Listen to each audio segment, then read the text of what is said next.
The corridors echoed with the hurried footsteps of an unnamed monk, his cloak brushing the stone walls as he raced through the flickering candlelight. The smell of aged parchment and beeswax filled the air, each breath thick with the weight of knowledge that was about to be lost forever. The library, once a sanctuary of wisdom, was now an inferno waiting to devour its soul. It was the final hour, and everything he knew, every text he had once held in reverence, was about to burn. As the flickering shadows of the candles danced across his face, the monk's hands trembled. There was no time. The fire was already creeping through the lower halls of the library. Its hunger insatiable. The air was thick with the sound of distant shouting, the frantic footsteps of others who had already begun their own desperate search for what to save. Yet, he moved with a purpose, his mind clearer than ever before. He had to choose. Which manuscripts could he save? Which ones would survive the fire? He reached out with a trembling hand and pulled a heavy volume from the shelf. The leather cover creaked as he opened it, the ink on the pages faintly smeared with age. The words inside contained truths of healing, secrets of the human body that had been passed down through generations. But even these precious texts, could only be preserved at great cost. He tucked the book under his arm and moved deeper into the labyrinth of shelves. His breath came in short gasps, the flickering lights casting long distorted shadows. How could he choose between them? There were treatises on astronomy that described celestial bodies in such detail they might rival the observations of modern scientists. There were manuscripts on engineering with designs for machines that could harness the power of water, wind, and fire in ways that would make the greatest minds of today marvel in disbelief. And yet, with each step, he felt the weight of his decisions grow heavier. The world outside was slipping into chaos. The fire would erase it all, the knowledge, the secrets, the future they could have built on these fragile texts. There was no way to save them all. He had to pick. It was no longer a matter of which texts deserved to live, but which were too dangerous to lose. With trembling hands, he began wrapping the chosen volumes in oilcloth. The scent of the cloth mingled with the musty aroma of the books, the rush of time pressing in on him. It was a cruel irony. These manuscripts, bound in fragile leather, were the very embodiment of knowledge itself. Yet they could be so easily destroyed. He had no illusions. The world would never know the full scope of what was lost in the fire. There would be no record, no one to remember. The monk's fingers worked swiftly, sealing each manuscript with care, each one representing a forgotten thread in the tapestry of history. He knew he wouldn't return. The fire was too close, the building too far gone. He had to hide them away, out of sight, out of reach. Somewhere in the hidden walls of this library, these texts would wait. He found a small alcove in the stone wall. It was narrow and unmarked, a forgotten corner of the library that had been overlooked by centuries of visitors.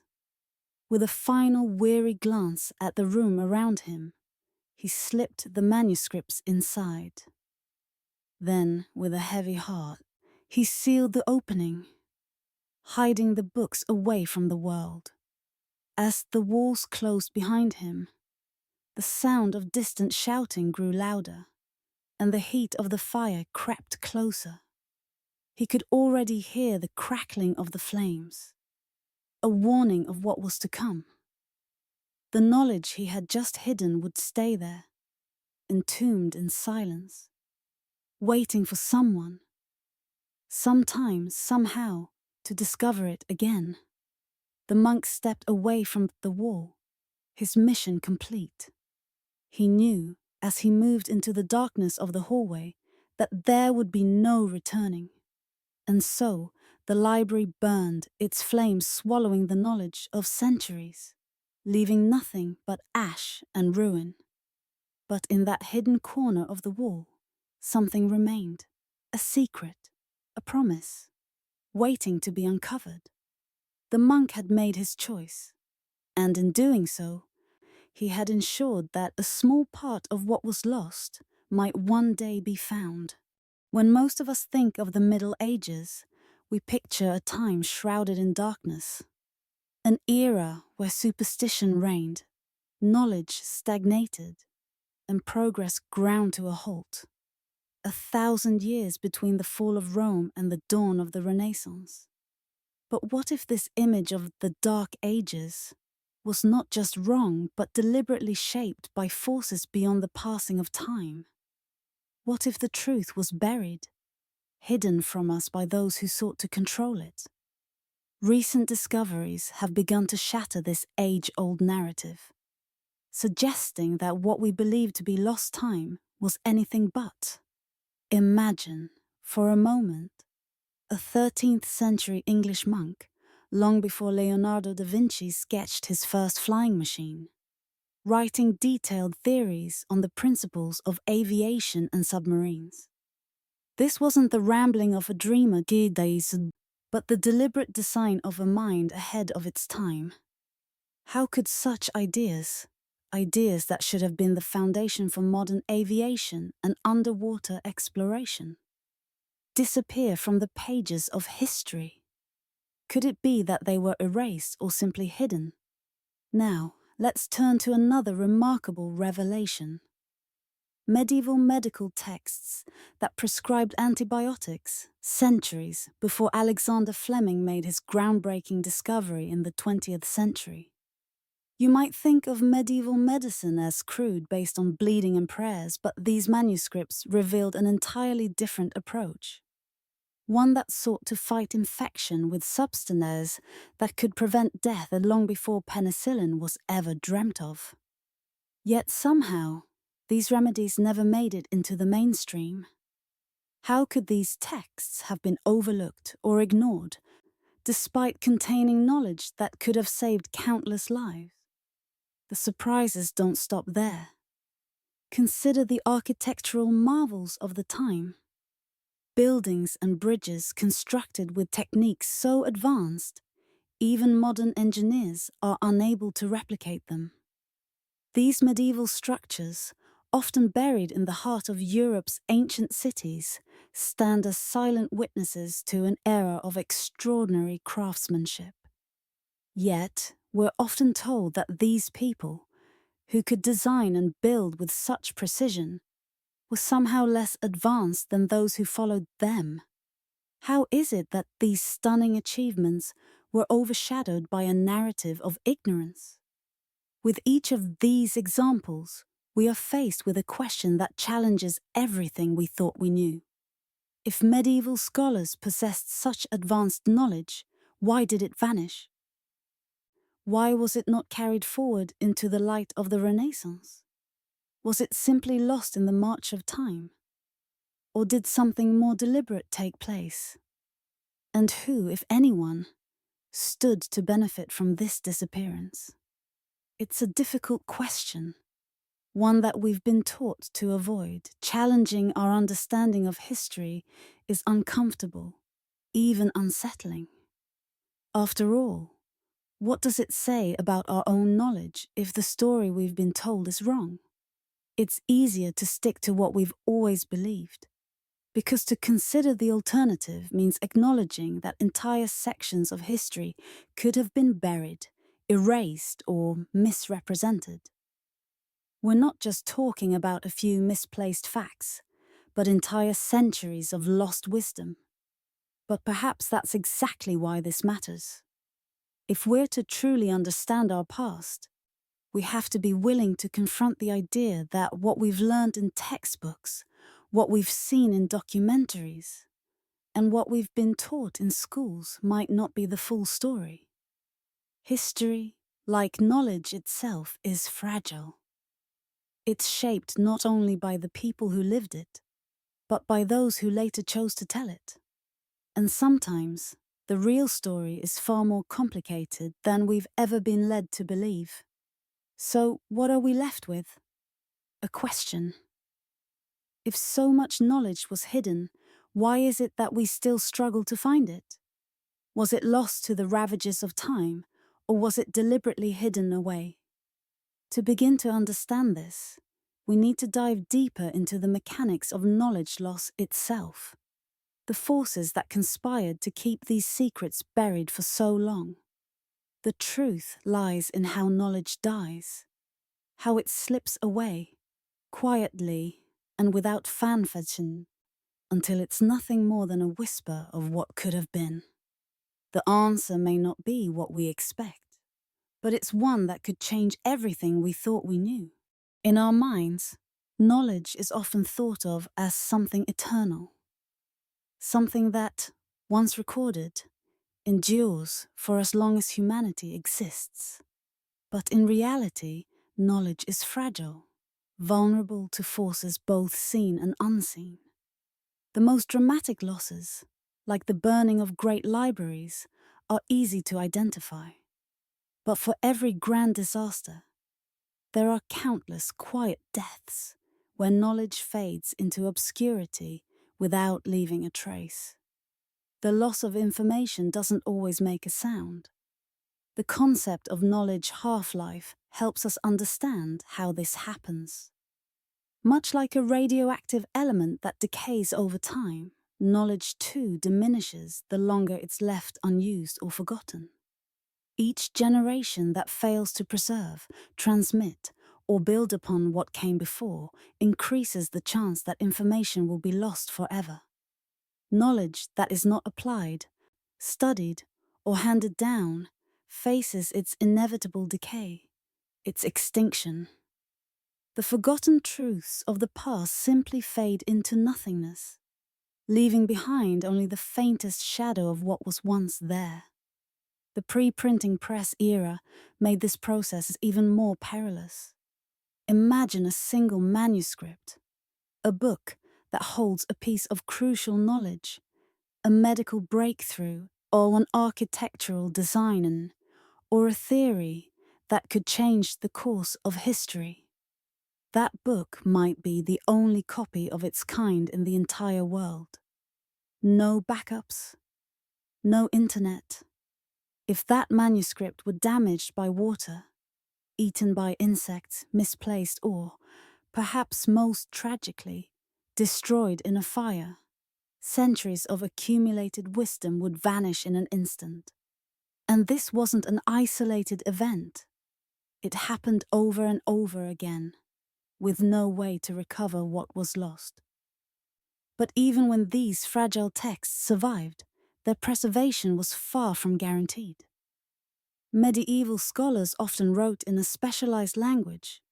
Latin, yes, but in forms that were increasingly abbreviated, highly technical, and accessible only to fellow specialists. Some even wrote in codes, cryptic symbols designed to keep knowledge within a closed circle. These were not books for the masses. They were manuscripts meant to be understood only by a select few. So when those who could read them died or disappeared, their meanings were lost to the next generation. What had been groundbreaking knowledge for one scholar could become nothing more than a riddle for those who came after. The original context was gone, and so too was the understanding of the content. But even these quiet, gradual losses pale in comparison to the deliberate erasure of knowledge. When political regimes change, when religions shift, when empires rise and fall, knowledge often doesn't just fade away. It is actively suppressed. History has shown that when one group takes power, it has little interest in preserving the works of the old order, especially when those works challenge the new power structure. Entire libraries were destroyed during the rise of new religious or political movements.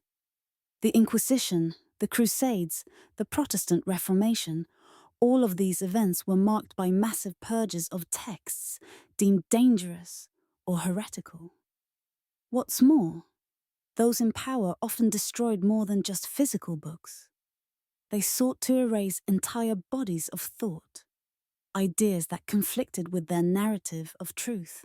And this wasn't just a historical footnote. The deliberate destruction of knowledge continues to reverberate through history. In the moment it happens, we don't always see the significance.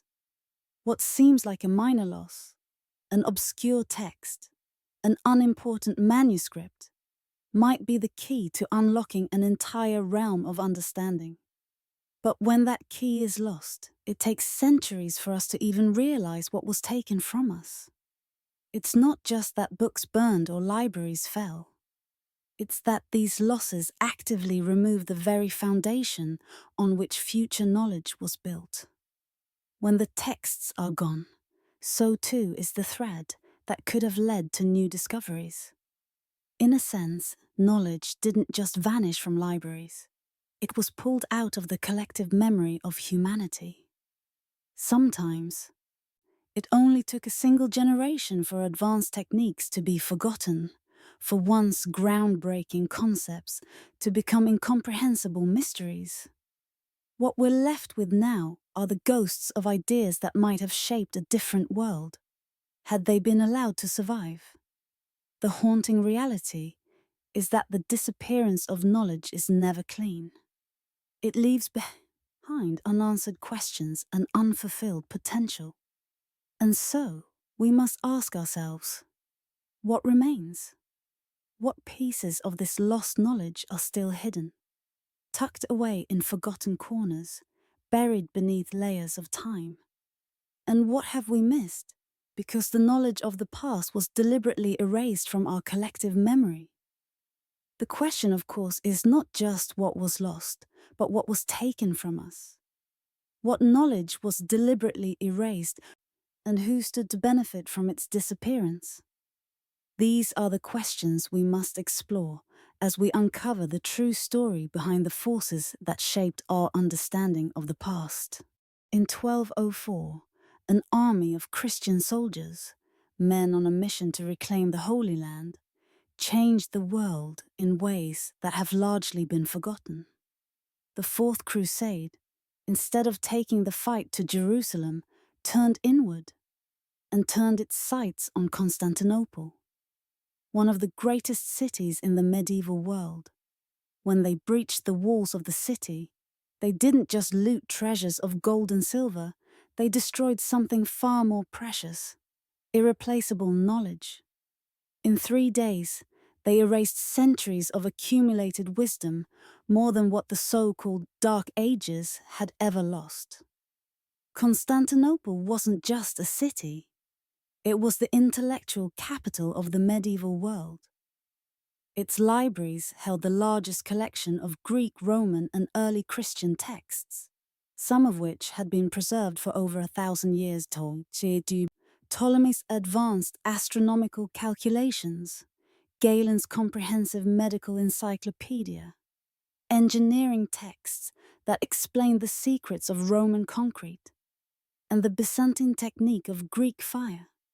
All of these could have been the foundation for advancements in medicine, technology, and science. And yet, in the frenzy of the sacking, they were lost, many forever. The Crusaders were no scholars. They didn't understand what they were burning. They saw no value in the ancient texts that filled the shelves of Constantinople's libraries. And so, they destroyed them for the most trivial of reasons. Parchment was scraped clean to make new books. Books about subjects the conquerors deemed more important. The gold leaf that decorated illuminated manuscripts was ripped off, and precious pigments were scraped away.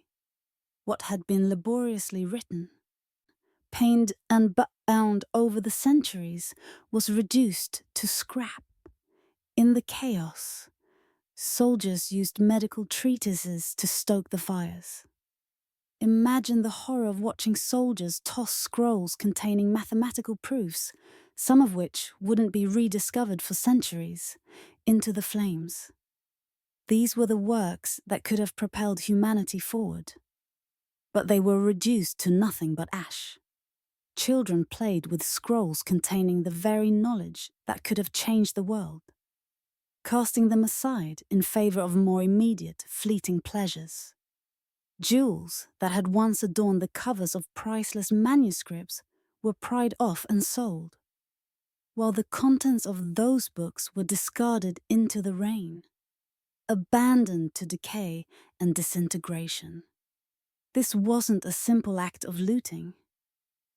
It was a deliberate and thoughtless obliteration of the intellectual foundation of the ancient world.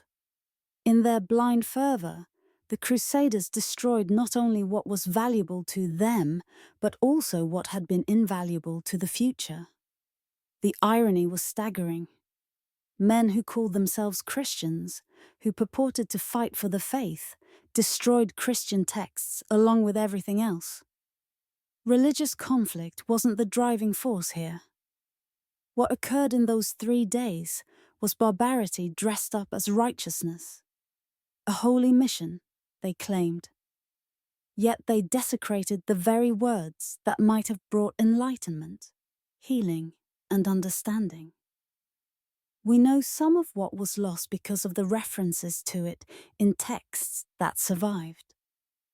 Ptolemy's astronomical works, for instance, were cited by scholars of the time, and the references give us a glimpse into the advanced understanding of the cosmos that had been buried with the fall of Constantinople.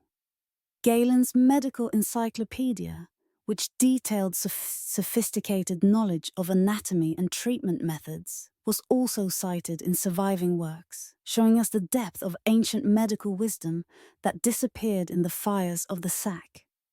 The engineering texts, which contain the knowledge of Roman concrete and the construction of Byzantine Greek fire, were forever lost. Secrets that could have revolutionized construction and warfare. The destruction wasn't just an intellectual tragedy, it was a practical one. These were not abstract ideas. They were real, applied sciences that could have saved lives, advanced medicine, and improved the structures that people lived in. A treatise on medicine that could have helped heal the sick was tossed into the flames. A manual on constructing durable buildings that could withstand time and nature was discarded without a second thought. A survivor of the sack, a scholar who had witnessed the devastation firsthand, wrote of the event in horror. He described the smell of burning parchment, the acrid scent of centuries of accumulated wisdom turning to ash before his eyes. He watched helplessly as the library he had spent his life studying in went up in smoke. As the flames consumed the manuscripts, he knew that the knowledge they contained would never be seen again, at least not in his lifetime. It was an intellectual catastrophe, a moment when the door to the past was slammed shut with no key to open it. The tragedy of the Fourth Crusade isn't just that books were burned, it's that knowledge was erased. In 3 days, an army of Christians destroyed more intellectual wealth than all the so-called Dark Ages combined. And they did it in the name of God. The irony is too great to ignore. A crusade that was supposed to preserve the sanctity of Christian life resulted in the irreversible destruction of some of the most valuable Christian and scientific texts ever written. The year was 1562, and the Spanish conquistadors and missionaries had already firmly established their presence in the New World. As the age of exploration drew Europe's eyes to the Americas, there was more at stake than territory and gold. There was knowledge, knowledge that had been cultivated by the ancient civilizations of the Maya and Aztec for centuries. In the heart of Mexico, these cultures had developed codices, elaborately illustrated books containing some of the most sophisticated astronomical, agricultural, and medical knowledge the world had ever seen. Yet, within a few years, these priceless texts would be systematically destroyed, not by natural disaster, but by the very people who claimed to bring salvation to these lands. The most notorious act of this destruction was carried out by Diego de Landa, a Spanish bishop who, in 1562, ordered the burning of countless Maya codices. Landa later confessed that he had burned books which he claimed contained nothing but superstition and falsehoods. What he failed to mention, however, was that these books were full of knowledge that could have advanced humanity in ways unimaginable at the time. These were not mere pagan relics. They were records of astronomy, mathematics, medicine, fields of study that rivaled, and in some ways exceeded, contemporary European understanding. Landa's actions were a part of a broader campaign to erase indigenous knowledge, an effort spearheaded by the Catholic Church, which sought to eliminate what it viewed as pagan influences while simultaneously consolidating its own power. In his infamous auto da fe in the town of Mani, Landa ordered the burning of an incalculable number of Maya texts, condemning them to oblivion. And though Landa later admitted that some of the texts he burned contained valuable knowledge, such as records of astronomical calculations, agricultural practices, and medicinal plants, this knowledge was deemed too dangerous to remain in the hands of the native people. It was not because the knowledge was wrong, but because it was inconvenient to the European colonizers. Only 4 Maya codices survive today. These rare artifacts tell a story of astronomical precision and mathematical brilliance that rivaled contemporary European knowledge. Some of the surviving texts contain detailed eclipse predictions, an understanding of the cycles of the moon and planets that was so accurate that it could predict celestial events centuries in advance. The Maya knew the heavens with a clarity that modern scientists can only admire. Yet their knowledge was swept away in the flames of cultural imperialism. In their place, Landa and his fellow conquistadors left a legacy of ignorance, one that would take centuries to rebuild. But the Maya codices weren't just concerned with the stars. They also contained agricultural calendars that optimized crop yields in some of the most challenging climates in the world. These calendars weren't mere schedules for planting and harvesting. They were deeply integrated with the rhythms of nature, designed to sustain populations even through periods of drought and famine. Yet these sophisticated methods of survival, developed through centuries of trial and error, were dismissed as mere superstition by Landa and the Church. What might have been the key to feeding future generations was reduced to ash because of ideological rigidity. Perhaps the most tragic aspect of Landa's actions is the recognition that even some of the Spanish priests who participated in the destruction understood the value of these texts. They knew that the Maya had developed knowledge far beyond what was common in Europe at the time. But they were unwilling to acknowledge it, for it did not fit within their narrow worldview. The idea that this knowledge, rooted in a culture deemed pagan, could hold the same validity as European science was too much to bear. In the name of religious purification, they burned not only books, but potential futures. Ironically, some of the medicinal plants described in the surviving Maya codices are now being studied by pharmaceutical companies.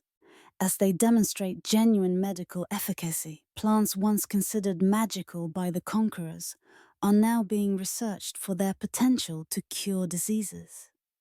What was once dismissed as superstition is now recognized as real advanced knowledge. This is the tragic legacy of Landa's destruction. Not just the burning of texts, but the erasure of wisdom that could have saved lives and advanced human understanding. And perhaps what is most heartbreaking is that the world only began to rediscover this lost knowledge centuries later, long after it had been destroyed. The burning of the Maya codices in 1562 was not an isolated incident. It fits into a broader pattern, one that stretches from the ancient libraries of Alexandria to the fall of Constantinople. Whether in Europe, the Americas, or elsewhere, the destruction of knowledge has followed a predictable path. It isn't because the knowledge is false, but because it's inconvenient to those in power. In the case of the Maya, the texts were not just destroyed. They were actively silenced, made invisible to history, and relegated to the shadows of colonial domination. The parallels between the destruction of knowledge in the Americas and the fate of Constantinople are clear. In both cases, the desire to control information, to suppress inconvenient truths, and to erase entire cultures' contributions to the collective human story was more important than preserving knowledge for future generations. The knowledge in those codices wasn't merely historical. It was practical, scientific, and could have altered the course of human development. Not every loss of knowledge was marked by the roar of a fire or the clang of conquest. Some of the most insidious erasures occurred quietly, unnoticed at first, slipping away because it was no longer deemed useful by those in power, or because the systems that had once maintained and nurtured that knowledge simply collapsed. Knowledge doesn't always die in a blaze of destruction. Sometimes it fades away like a whisper, slipping through the cracks of time, forgotten by all who could have preserved it. Take, for example, the case of Roman concrete, a material that, in many ways, surpassed modern concrete. Roman concrete was capable of self-healing. It could repair itself when cracked, using the natural flow of water and minerals. The structures built with it, such as the Pantheon and aqueducts, have stood for over 2,000 years. Today, many of these ancient monuments remain standing, more enduring than much of the concrete we use today. But the recipe for this remarkable substance was lost not through destruction, but simply through the collapse of the Roman Empire. When the empire fell, so did the institutions that had maintained the knowledge of Roman concrete. The artisans who knew how to make it passed away, and without apprenticeships or schools to continue the craft, the formula faded into obscurity. Over time, the technique became a mystery, lost to history not because it was banned or burned, but because it was no longer needed by the new world that rose from the ashes of Rome. In the span of just a few generations, the knowledge of Roman concrete disappeared, a casualty not of deliberate suppression, but of neglect, of simply being forgotten. This gradual, almost invisible loss of knowledge didn't end with the fall of Rome. It continued into the medieval period, where another form of knowledge erosion occurred. The loss of Greek literacy in Western Europe is one such example. Ancient Greek texts, some of the most advanced knowledge in the Western world, were still present in Europe, but the ability to read them had all but disappeared. As the Roman Empire crumbled, Greek was no longer taught, and soon, even educated Europeans could no longer access the ancient wisdom that had once been the foundation of learning. Meanwhile, across the Mediterranean, Arabic-speaking scholars in Spain, North Africa, and the Middle East were preserving and expanding on Greek knowledge. They translated, interpreted, and built upon the works of Aristotle, Ptolemy, and Galen, creating a bridge between the ancient world and the Renaissance. But in Christian Europe, this knowledge languished, ignored, and even disdained. The loss wasn't sudden, it was slow, creeping in over generations, as the political climate shifted, as Arabic-speaking cultures became associated with perceived enemies. The texts they preserved were regarded with suspicion. Knowledge once shared freely was now seen through the lens of religious and political conflict. And as a result, Europe lost access to centuries of intellectual progress. This useful forgetting is another key mechanism by which knowledge disappears. The Catholic Church, for example, didn't always need to burn books that contradicted its teachings. Sometimes, all it had to do was stop copying them. It didn't need to censor every text outright. It simply withdrew support for certain ideas, discouraging their dissemination. Over time, as the manuscripts went unread and the knowledge within them faded, these ideas were allowed to quietly vanish. This was a strategic kind of forgetting, a way for the church and other institutions to maintain their authority. Knowledge that threatened their control didn't need to be destroyed. It just had to be ignored until it no longer mattered. But useful forgetting wasn't limited to medieval institutions. Today we find ourselves in a similar position. While we might not be burning books in the traditional sense, there are subtler ways that knowledge is quietly erased. Consider the gradual erosion of library funding, the diminishing importance placed on the liberal arts, or the rise of corporate control over information. What books are no longer being published? What scientific research is left unfunded because it doesn't promise immediate profits? Which historical events are left out of curricula because they don't align with political agendas? In this quiet neglect, valuable knowledge is disappearing before our eyes, just as it did during the medieval period. It's not always grand acts of censorship or destruction that cause knowledge to fade. It's the more subtle, quieter forces. When institutions stop teaching, when funding disappears, when information is buried under the weight of convenience or profit, knowledge is quietly erased. And as time marches on, those gaps in understanding become harder to fill. It's a slow death, one that's difficult to even notice until it's too late. But perhaps the most haunting thought of all is this: how much of our current knowledge, our understanding of the world, our history, our future, is quietly being lost right now? What ideas are we not passing on to the next generation? What truths are we allowing to slip away because they don't serve the immediate needs of power or profit?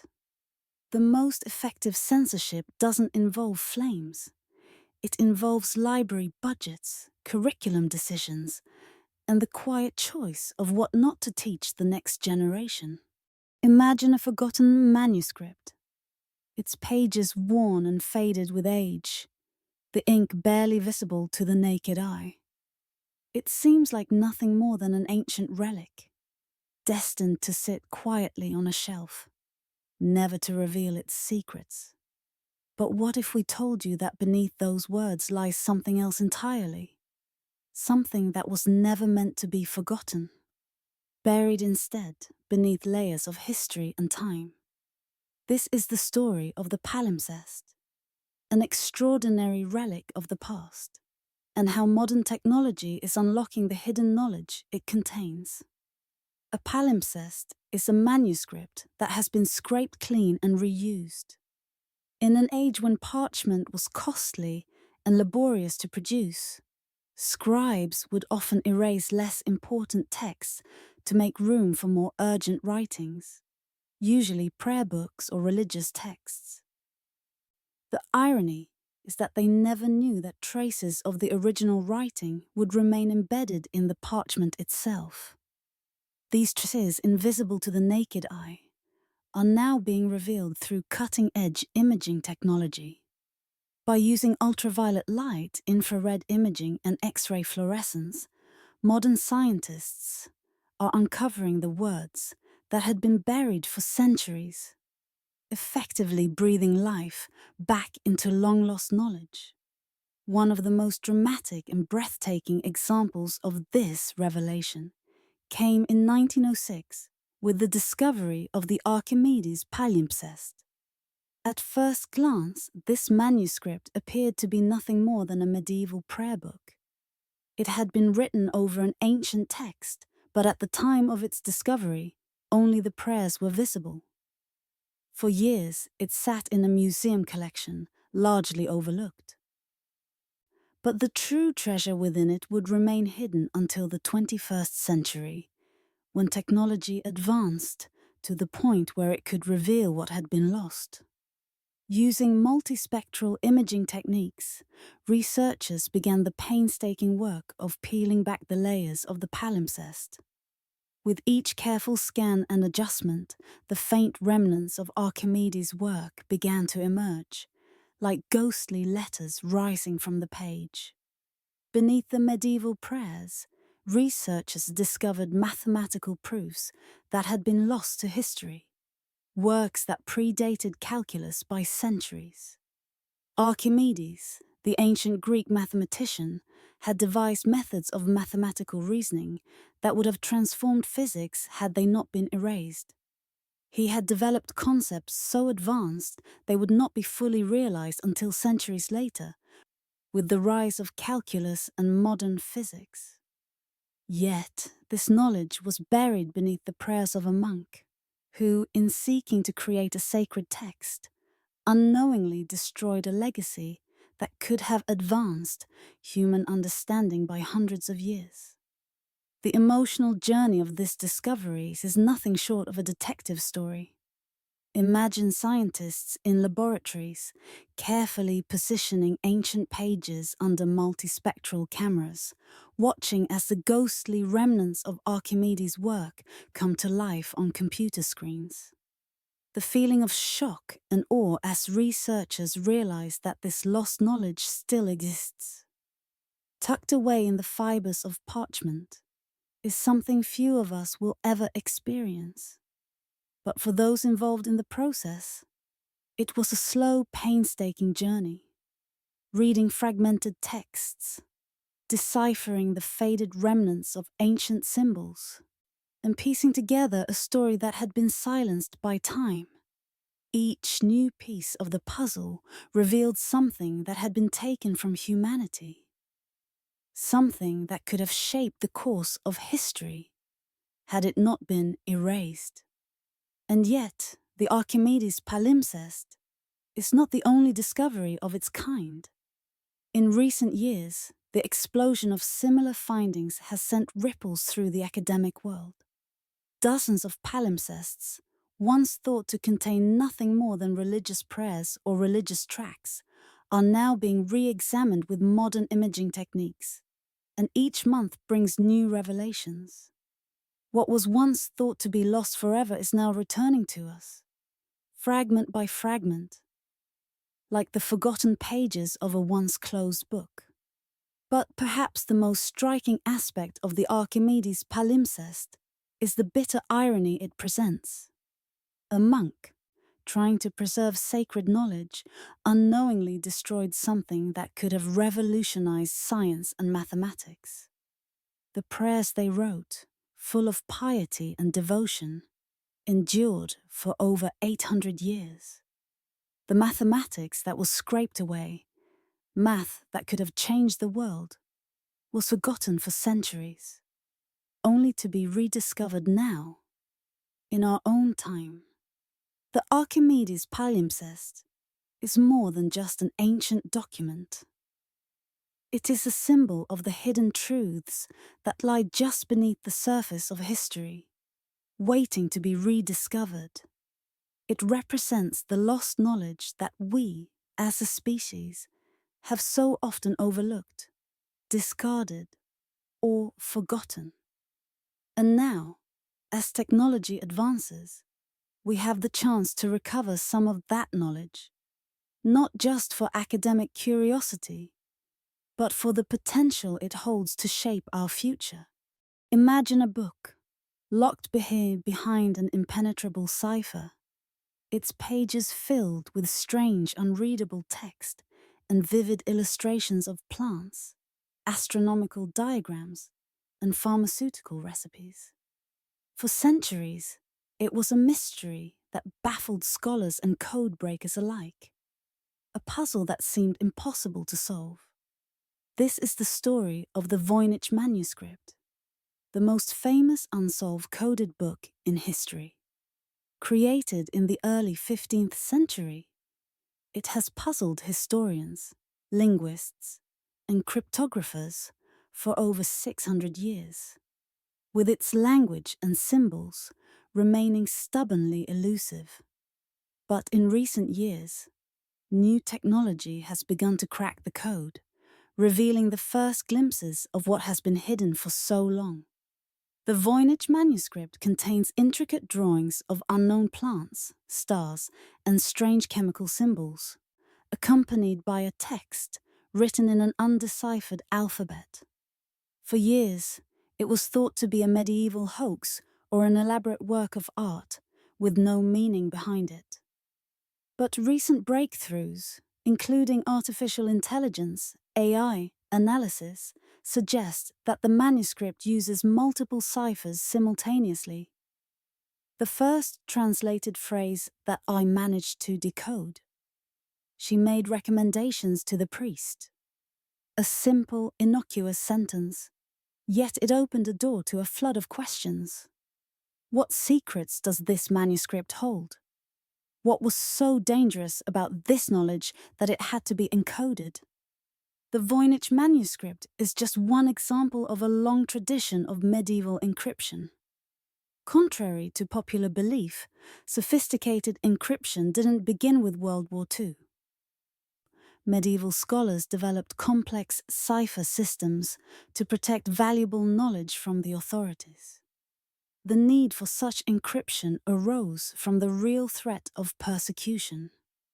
Possessing certain kinds of knowledge, whether about alchemy, medicine, or military technology, could result in charges of heresy, witchcraft, or treason.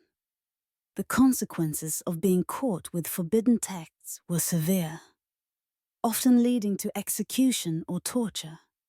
To avoid this fate, scholars and intellectuals developed codes that would preserve their work while keeping it hidden from hostile eyes.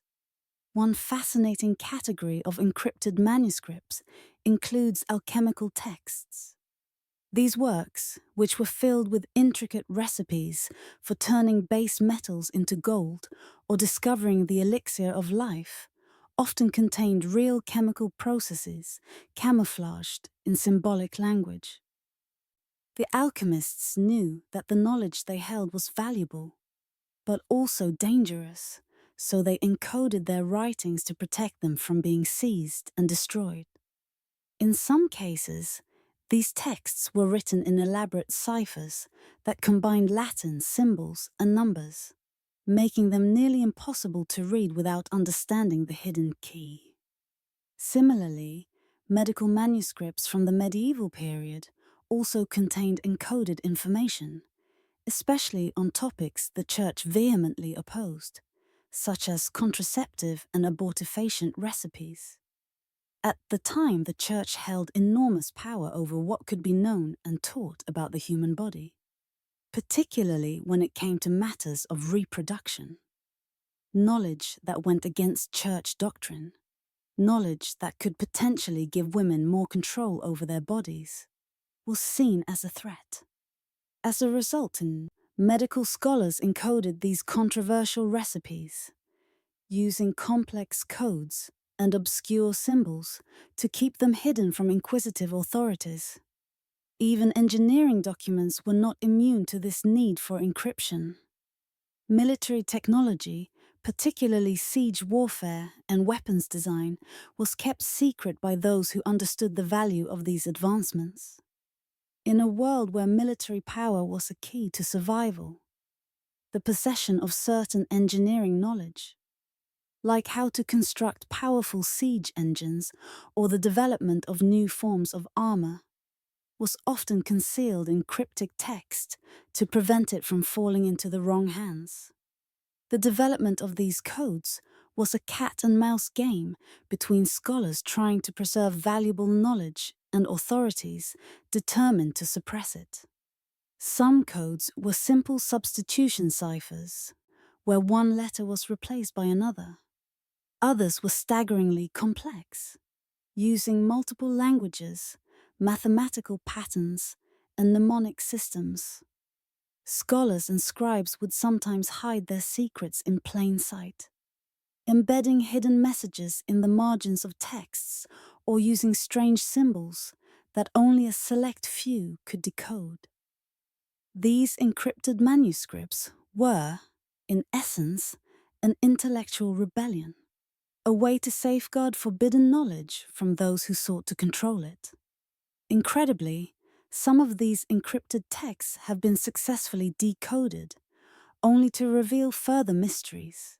For example, medical manuscripts that were once thought to be nothing more than illegible scribblings now reveal a treasure trove of lost knowledge with references to other texts that have never been found.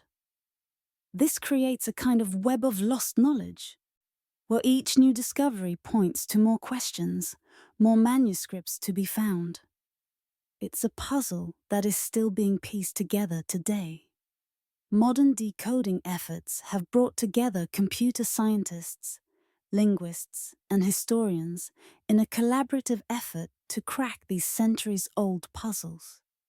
The use of AI and other advanced technologies is making it possible to unlock codes that were previously considered unsolvable. And yet, as each manuscript is decoded, it seems that there are always more to uncover, more secrets to reveal.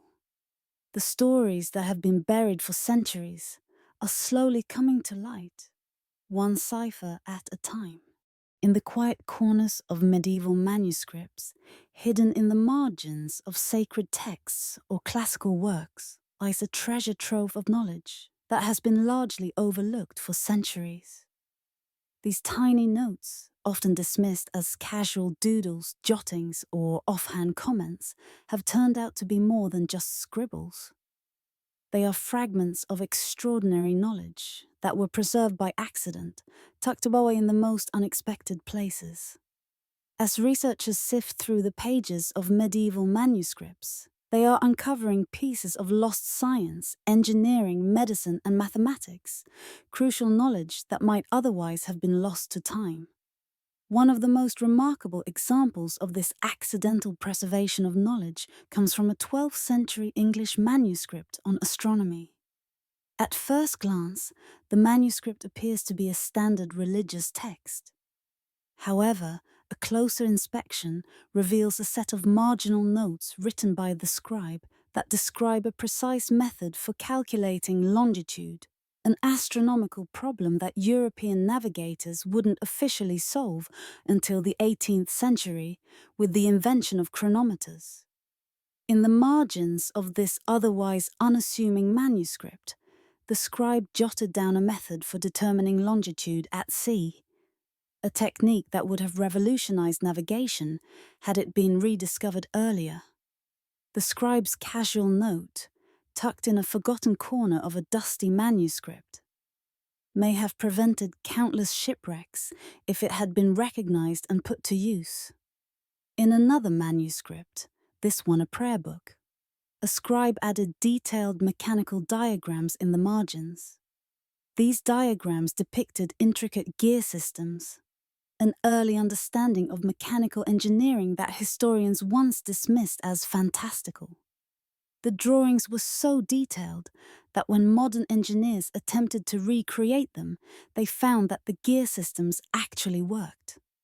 The scribe, in his downtime, had casually preserved an engineering marvel without realizing the significance of what he had drawn. These seemingly insignificant doodles in the margins of a religious text were actually sophisticated designs that would have been considered advanced even in the industrial age. The discovery of such hidden gems feels like treasure hunting. Researchers now comb through thousands of manuscripts, scrutinizing every page for tiny handwriting in the margins, knowing that any page could contain a revolutionary note. These accidental records are often overlooked by previous scholars who focused solely on the main text. But the margins hold the clues to long-forgotten techniques and ideas. The human element in these marginalia is undeniable. Unlike the main texts, which were subject to careful editing and church approval, the margins were the scribe's personal space. It was here that they felt free to jot down whatever interested them, whether it was a mathematical doodle, a local remedy, or a note about a current event, without the restrictions of a censorship.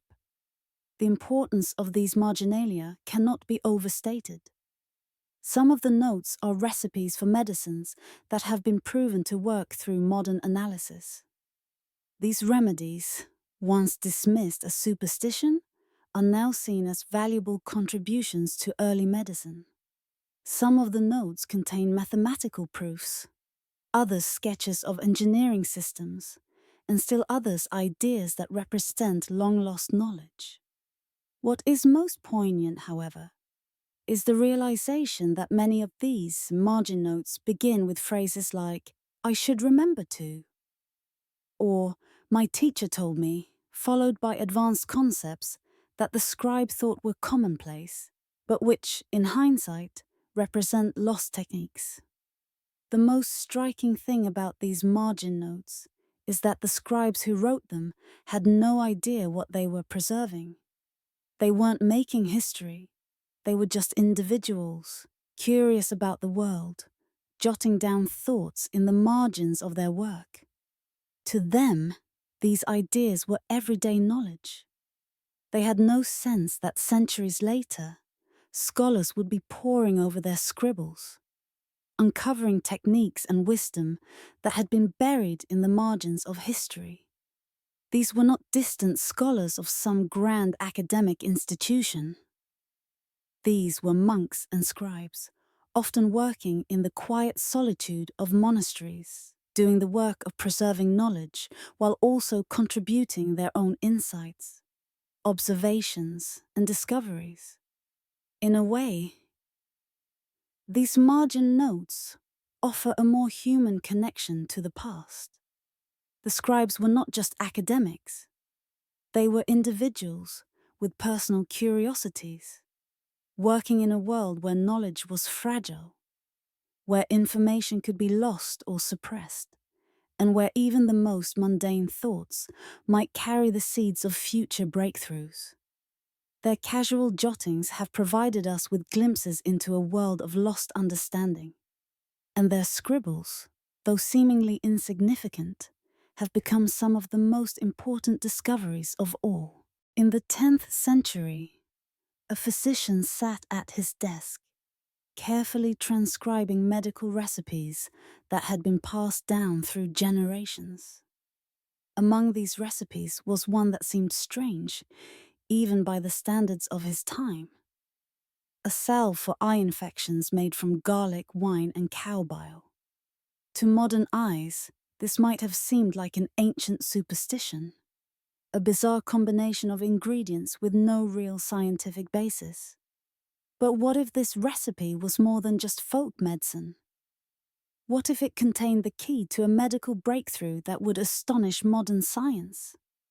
In recent years, researchers at the University of Nottingham set out to answer that very question. They focused their attention on Bald's Leech Book, a 10th century Anglo-Saxon medical manuscript that contained this recipe for an eye salve. The ingredients seemed harmless enough, but could they possibly hold the answer to one of the most pressing medical challenges of our time? Antibiotic resistance? The researchers decided to test the recipe in a modern laboratory, following the exact instructions from the medieval text. The mixture, garlic, wine, and cow bile, was prepared in a copper vessel, as specified in the ancient recipe, and applied to petri dishes that contained MRSA, methicillin-resistant Staphylococcus aureus, a bacterial strain that is resistant to many modern antibiotics.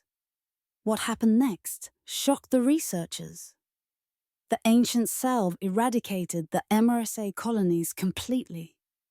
The bacterial colonies were wiped out, as if the centuries between then and now had never existed. This was not just a moment of historical curiosity. It was a groundbreaking discovery. A 1,000-year-old recipe had just performed better than some of the most powerful antibiotics available today. The science behind the discovery is both fascinating and complex. Garlic contains compounds like allicin, which are known to disrupt bacterial cell walls, while wine has long been recognized for its antimicrobial properties. The cow bile, a source of bile acids, also contributes to breaking down bacterial cell walls, making the mixture more effective at killing bacteria. But the magic wasn't just in the ingredients themselves.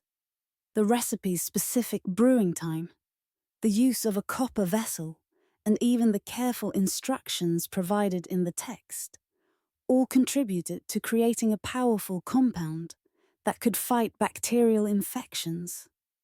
This wasn't some accident or stroke of luck.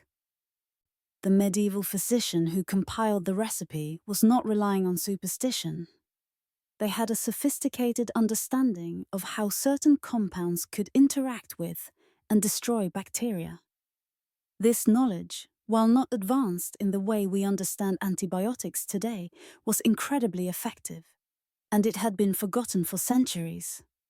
The Bald's Leech Book recipe is just one example of the many surprising medical discoveries hidden in medieval texts. Monasteries, often seen as places of religious contemplation, were also home to gardens carefully cultivated for medicinal purposes. Many of these gardens grew molds that would later be found to produce penicillin-like compounds. In fact, some of the first known uses of penicillin-like substances were recorded in the Middle Ages, though the importance of these findings was not fully realized until modern science rediscovered them. Surgical texts from the same period describe procedures to prevent infection that are remarkably similar to modern techniques. Honey, long known for its antibacterial properties, was used to treat wounds, as was wine, both of which are still used in some medical applications today. In fact, some medieval physicians used honey and wine together to sterilize wounds and prevent infections, a practice that modern medicine has come to recognize as highly effective. Medieval physicians also had quarantine protocols in place during plague outbreaks that followed principles of epidemiology still used today. Isolating the infected, preventing the spread of disease, and even wearing protective clothing were all measures described in medieval medical texts long before the germ theory of disease was developed. These methods were based on experience, observation, and trial and error. Not the scientific understanding we have now, but incredibly effective nonetheless. But if medieval physicians had such sophisticated knowledge, why did disease still kill so many people during that time? The answer is not as simple as dismissing them as primitive. Effective treatments existed, but they were not universally available. Literacy was limited, and medical knowledge wasn't shared or passed on widely. Political upheaval, including wars and invasions, disrupted the transmission of knowledge, and the rise of institutions like the Catholic Church often suppressed certain types of medicine, particularly those that conflicted with religious doctrines. The emotional core of this revelation is not just about the rediscovery of lost medical knowledge. It's about the lives that could have been saved. Countless deaths from infection, plague, and other diseases might have been prevented had the medical wisdom of the past not been dismissed as superstition or forgotten over time.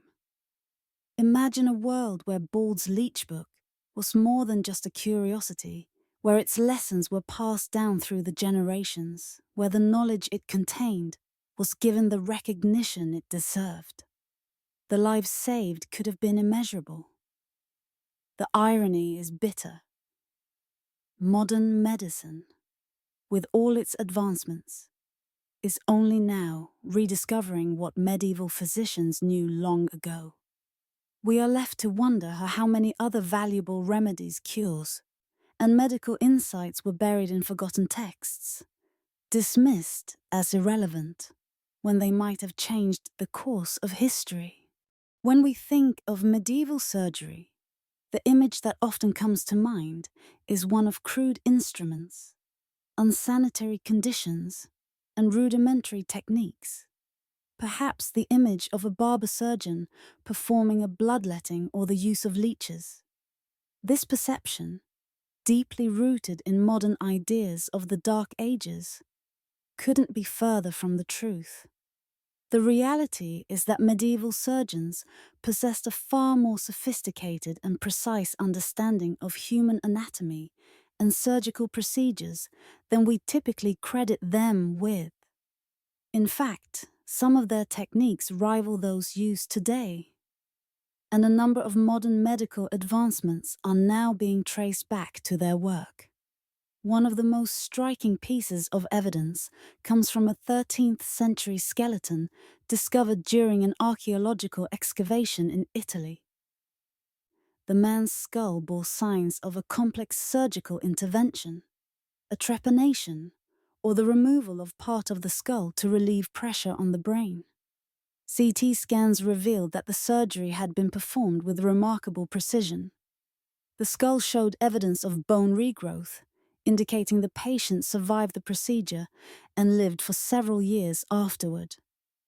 This single case proves that medieval surgeons could perform brain surgery with a high degree of skill and success, an achievement that would be considered remarkable even by modern standards.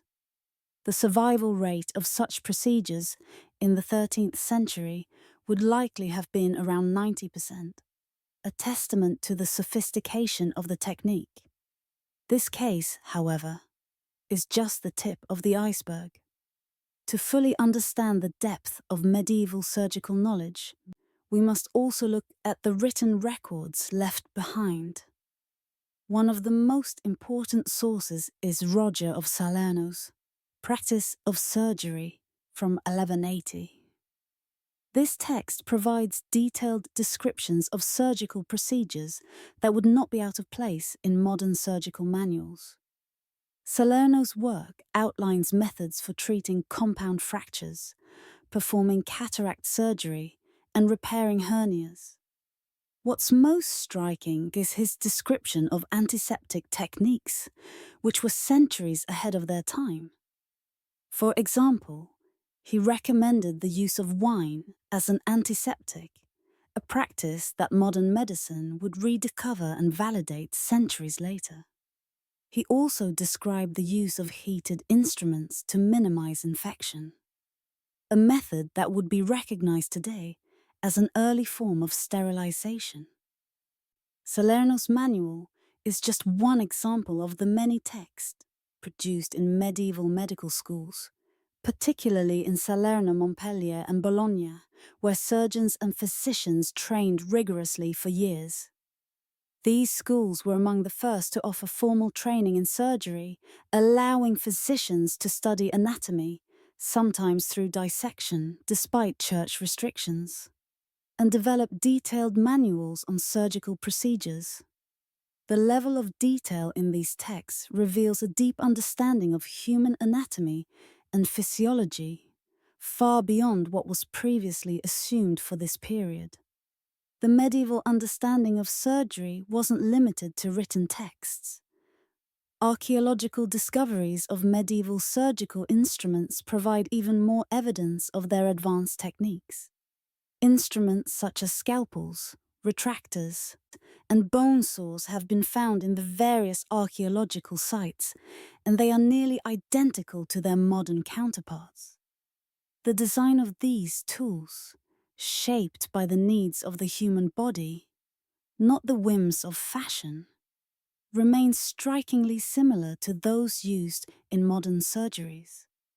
This continuity suggests that medieval surgeons, with their intimate knowledge of anatomy, were able to create tools that function just as effectively as those in use today. However, despite these remarkable achievements, much of this medical knowledge was lost in the centuries that followed.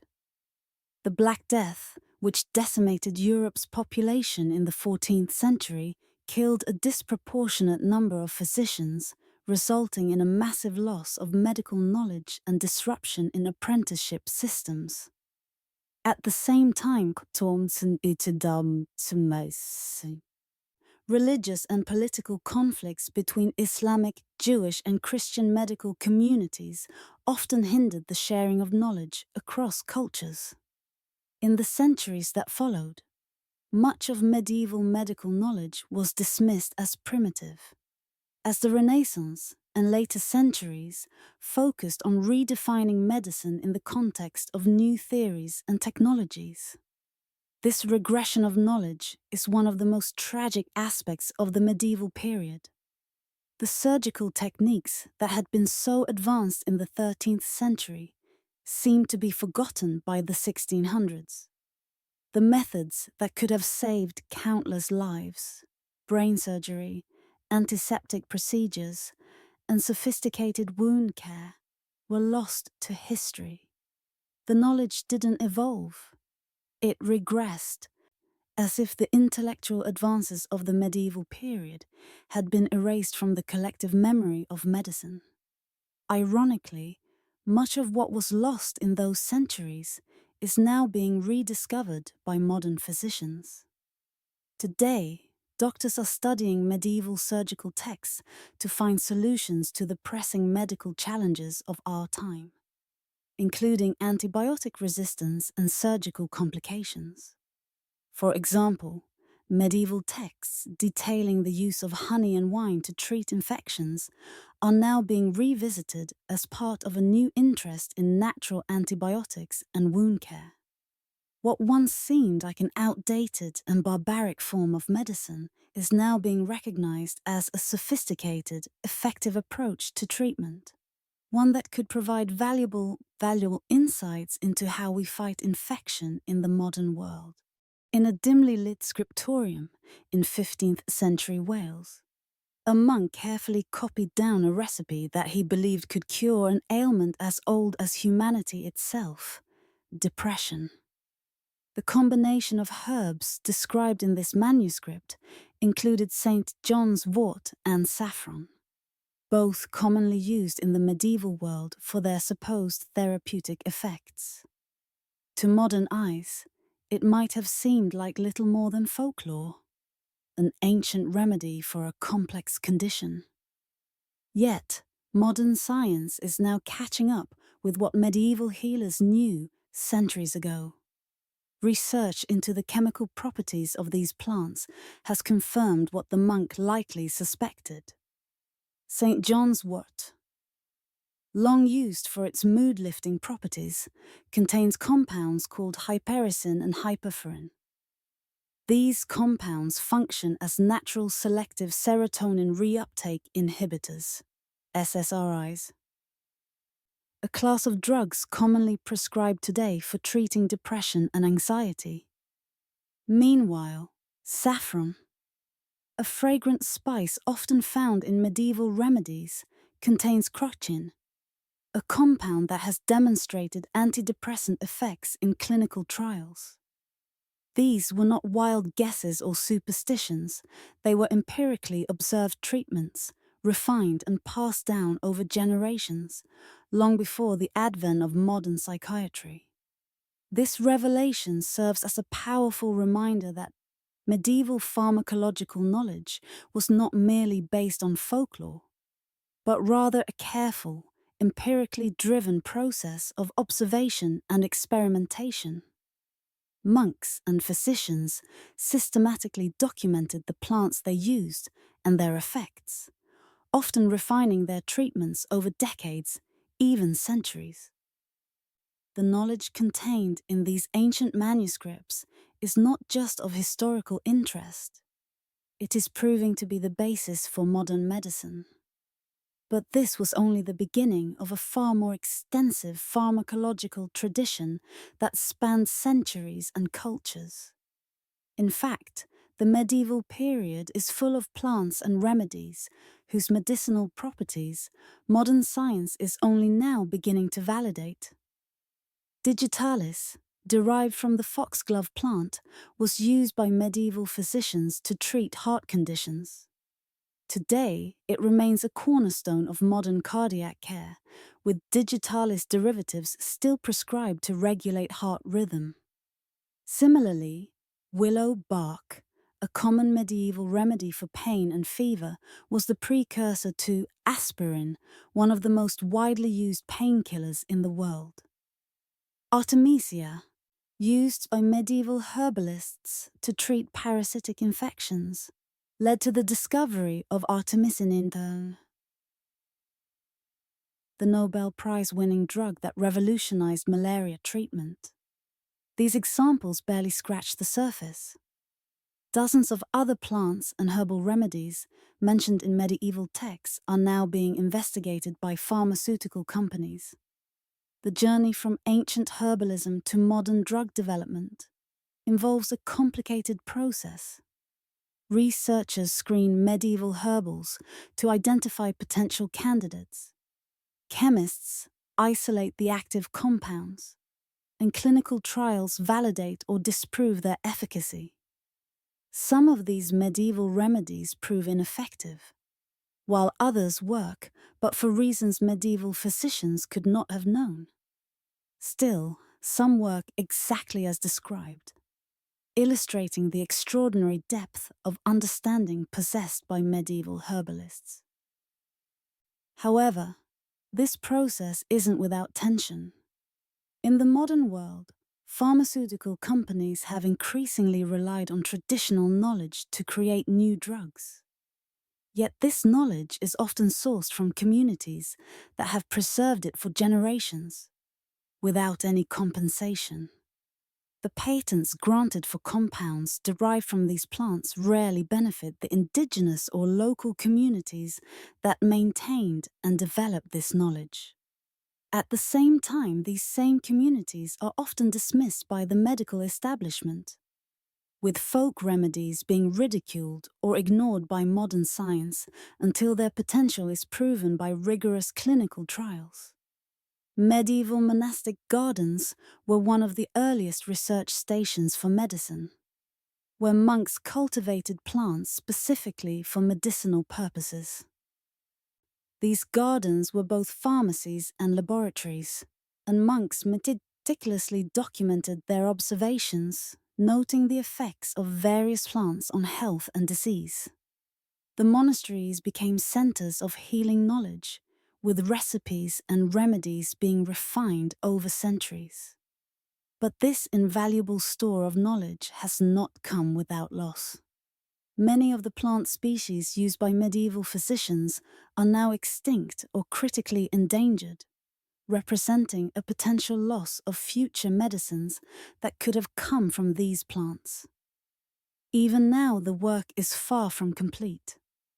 We have analyzed only a fraction, perhaps 10% of the plants mentioned in medieval medical texts.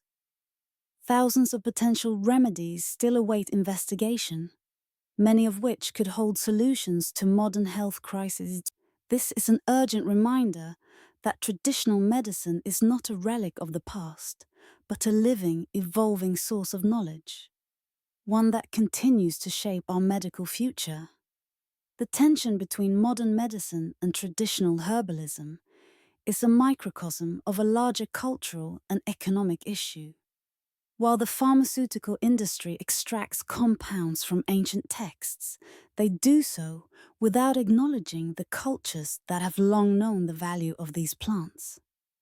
It raises questions about intellectual property and the rights of indigenous communities to benefit from the medical knowledge they have preserved for centuries. Yet, as much as we celebrate modern science's ability to validate these ancient remedies, it is clear that the story of medieval herbalism is far from over. The plants cultivated in monastic gardens may hold secrets that can transform medicine today, and the medicinal knowledge passed down through centuries deserves far more attention. By revisiting medieval texts and continuing to explore these plants, we may uncover the solutions to some of our most pressing medical challenges. The Beauvais Cathedral in France stands as one of the most remarkable structures of the medieval world. Yet it embodies a paradox that modern engineers find nearly impossible to explain. At 157 feet, the choir of Beauvais Cathedral is the tallest Gothic structure ever built. It rises high above the surrounding town, its spires reaching towards the sky as though defying the laws of physics. But when engineers attempt to analyze it using modern computer modeling and structural simulations, the results are startling. The simulations predict catastrophic collapse. The cathedral, according to these calculations, simply shouldn't stand. And yet, it has stood for over 800 years. This seemingly impossible durability launches us into a fascinating exploration of lost architectural knowledge. How could medieval builders achieve such extraordinary feats when, by today's standards, their engineering principles should have failed? What secrets did they understand about material strength, load distribution, and structural integrity that modern science is only now beginning to uncover? Recent research has begun to answer these questions. Engineers and architects are now using advanced tools like laser scanning and structural analysis to examine medieval buildings in unprecedented detail. When these technologies were applied to Beauvais Cathedral, the results were nothing short of astonishing. The building's vaulted ceilings, which appear to float effortlessly in space, defy the expectations of modern engineering. The walls of the cathedral are so thin, their surfaces are primarily made of glass, something that would be unthinkable in modern construction. Yet, these walls have held up for centuries. The cathedral, like many other Gothic structures, challenges everything we know about load distribution and material strength. Standing inside Beauvais Cathedral, engineers stare at laptop screens displaying stress models that are completely red, indicating failure. But the cathedral still stands, undamaged by wars, earthquakes, or centuries of wear. The answer, it seems, lies in the empirical engineering of medieval masons. These builders may not have had the advanced mathematics and scientific tools we use today, but they understood their materials and structures through hands-on testing, experience, and a deep, almost instinctual grasp of physics. Their knowledge was passed down through generations, not through written texts, but through guilds, trade secrets that were jealously guarded. In fact, much of this knowledge, while practical and sophisticated, was never written down. Medieval builders relied on models, trial and error testing, and methods that are now considered too empirical for modern engineering education. They knew how to balance weight, distribute pressure, and use natural materials to achieve extraordinary feats, But this was all embedded in their physical work and not documented in ways that modern engineers can easily decipher. Every cathedral, every bridge, every fortification they built was a textbook of engineering, if only we could learn to read it correctly. One of the most fascinating aspects of cathedral design is the way these buildings were acoustically engineered. In medieval times, there was no sound system to amplify voices during Mass or other ceremonies. Yet, many cathedrals were designed with such precision that their dimensions and materials naturally created a resonance that amplified sound. The vaulted ceilings, stone materials, and careful placement of arches allowed sound to reverberate throughout the building, turning the cathedral itself into a natural amplifier. The voices of the clergy and congregants would echo and resonate with a richness that modern sound systems can only dream of replicating. The very structure of the building was part of the music, making it a living, breathing instrument. In addition to acoustics, some cathedrals were equipped with stone channels that acted as natural air conditioning. These channels used temperature differentials to create airflow within the building, cooling the interiors during hot summer months and helping to regulate the temperature. Such ingenious methods of passive climate control are evidence of a deep understanding of natural systems, something that modern architects are rediscovering as we face the challenges of building in a world of climate change and resource scarcity. However, there is a troubling reality. When we restore medieval buildings today, we often do so using modern materials and techniques that we think are improvements. Yet, in doing so, we sometimes weaken the original structures because we don't fully understand the original engineering principles that made these buildings so resilient. The materials used by medieval builders were chosen not only for their strength, but also for their ability to work together in harmony. The use of local stone, the way the building was shaped to respond to pressure, and the precise layout of the building all played a role in its durability. By using modern materials, we often disrupt these intricate systems, and in some cases, we make the buildings less stable, even though we think we're improving them. The mystery of Beauvais Cathedral and its engineering that challenges us to reconsider our assumptions about medieval knowledge. What we see as primitive construction may actually represent a level of expertise that we are only now beginning to understand. The masons and architects of the Middle Ages were not ignorant.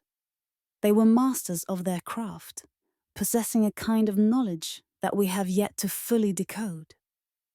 And perhaps, in studying their work, we can gain a deeper appreciation for their achievements and learn to build smarter, more sustainable structures in the future.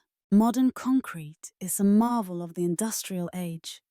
It's ubiquitous, foundational to cities, highways, and skyscrapers.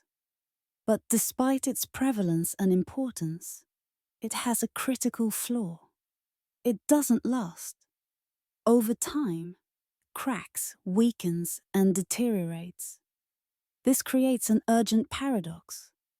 While modern concrete is engineered for the present, ancient and medieval concrete structures, some of which have stood for centuries, are only growing stronger with age. How could this be? What did ancient builders understand about materials that we seem to have forgotten? One of the greatest examples of this mystery is the Pantheon in Rome, completed in 126 CE. The building's massive concrete dome is the largest of its kind and has stood for nearly 2,000 years. What's most remarkable is the fact that the concrete used in its construction has not only withstood the test of time, but it's actually grown stronger over the centuries. Modern materials scientists have studied the Pantheon's concrete and made a startling discovery.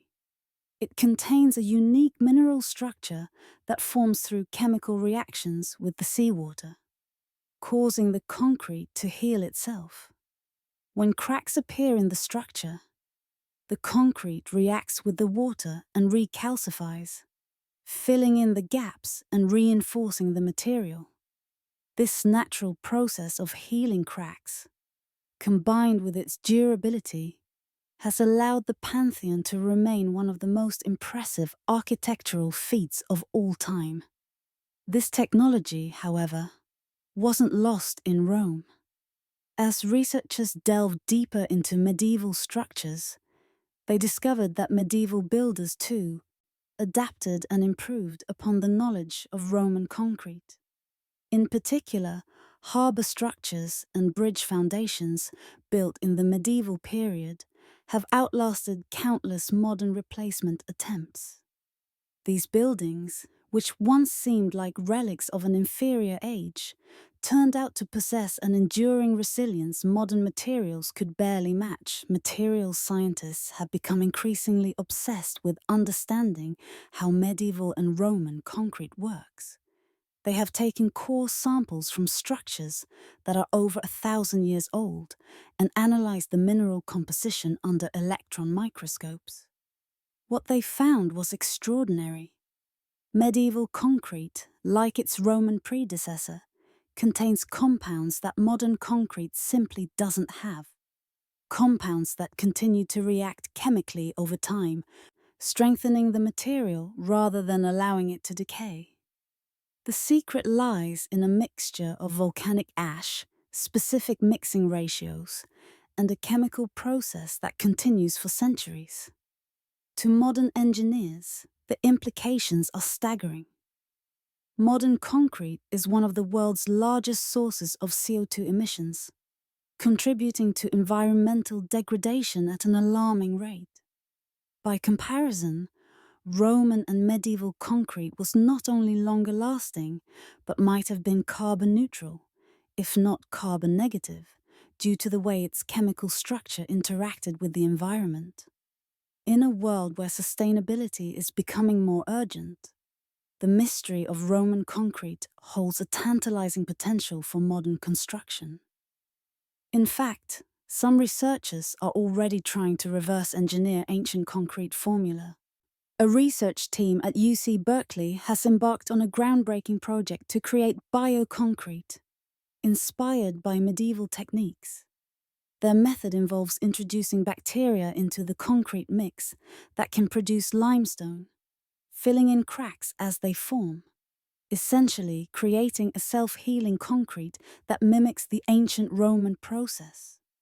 While the results are promising, scientists still face challenges. Despite having access to advanced tools and knowledge, replicating the exact chemical conditions that ancient builders relied on remains elusive.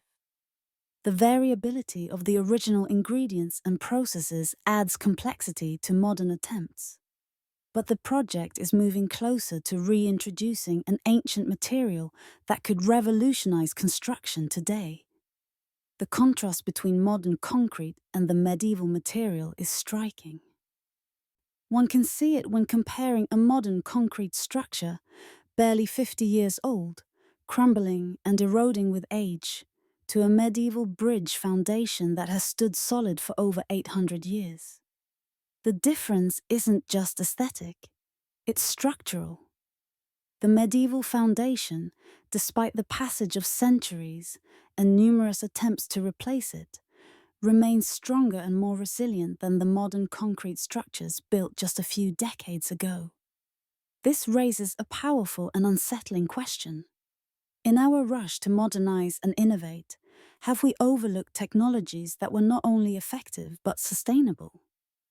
Are we so fixated on progress that we've discarded materials and methods that could be better for both the planet and our infrastructure? The real mystery here is not just the ancient technology, but how easily we've dismissed it. While we call Roman and medieval engineering primitive, we now find ourselves desperately trying to replicate their methods. The reality is that we may have been too quick to assume that modern must always mean better. And in doing so, we may have overlooked the extraordinary knowledge that ancient and medieval builders had. At first glance, Chartres Cathedral in France might appear to be just another stunning example of Gothic architecture. Its soaring spires, intricate stained glass windows, and towering columns have made it an iconic symbol of medieval engineering. Yet, there is something far more extraordinary hidden within the cathedral's design, something that even the most advanced modern engineers would struggle to explain. Chartres, like many other medieval structures, was built with an advanced understanding of geometry, acoustics, and astronomy, knowledge that shouldn't have been possible without the advent of calculus and modern physics. How did medieval builders manage to create such precise mathematical and functional designs without the tools we now take for granted? Recent laser mapping of Chartres Cathedral has revealed a stunning truth. The entire structure is built around mathematical ratios that are eerily precise, and many of these ratios appear to defy the limitations of medieval construction. The labyrinth on the floor, for instance, is precisely 11 circuits wide, an alignment that conforms to Fibonacci sequences. The diameter of the cathedral's rose window exactly equals the height of the nave, and the distances between columns adhere to specific mathematical ratios that suggest a deep understanding of geometry and proportion. These were not arbitrary or decorative choices. They served a functional purpose that we are only beginning to understand. One of the most profound discoveries about the cathedral's design is its acoustic engineering. Researchers have used modern technology to map how sound behaves within the cathedral, and they've uncovered an astonishing feature. Certain areas of the building, particularly near the altar, create what is known as an acoustic sweet spot. This is a location where sound naturally amplifies, allowing a single voice to project throughout the entire space without the need for any external amplification. Researchers have clapped their hands and sung in different locations, using sophisticated equipment to trace how the sound waves behave. The results showed that medieval architects understood wave physics centuries before the science of acoustics was formalized. They knew exactly how to design spaces that would capture, amplify, and resonate sound in ways that modern engineers have only recently rediscovered. But the cathedral's geometry isn't just about sound, it's also about light. The building's windows are positioned with such precision that on specific days of the year, such as the solstices or saints' days, the sunlight streams through them and illuminates particular statues or altar locations. This wasn't a coincidence or an aesthetic choice. It was the result of careful astronomical knowledge, geometric calculation, and precise construction. The architects of Chartres understood the movement of the sun, and they incorporated that understanding into their design, ensuring that certain moments of the year would be marked by an almost mystical play of light and shadow within the building. The concept of operative geometry is key to understanding how these remarkable designs were achieved. Unlike theoretical geometry, which deals with abstract concepts and proofs, operative geometry was practical and empirical. Master masons didn't need equations or textbooks to solve the complex three-dimensional problems they faced. Instead, they used proportional dividers, string geometry, and physical models to create and test their designs. The principles of geometry weren't written down in textbooks. They were passed down through the guild system, from master to apprentice, often in the form of hands-on experience and verbal instruction. The knowledge was embedded in the work itself, in the stones and the shapes, not in written records. This hands-on, empirical approach is what made medieval architecture so advanced, and it's also why so much of it remains hidden to modern scholars. The guilds kept this knowledge closely guarded, passing it down in secretive circles. And as the Reformation reduced the importance of cathedral building and the scientific revolution shifted focus to theoretical mathematics, much of this practical knowledge was lost. It wasn't until the advent of modern technology, like laser mapping and acoustic analysis, that we began to understand the brilliance of these medieval designs. The implications of this lost knowledge extend far beyond historical curiosity. Today, architects and engineers are studying these ancient techniques to solve modern problems. For example, the acoustical principles used in the construction of cathedrals are being applied to the design of modern concert halls, where natural acoustics are prized over artificial amplification.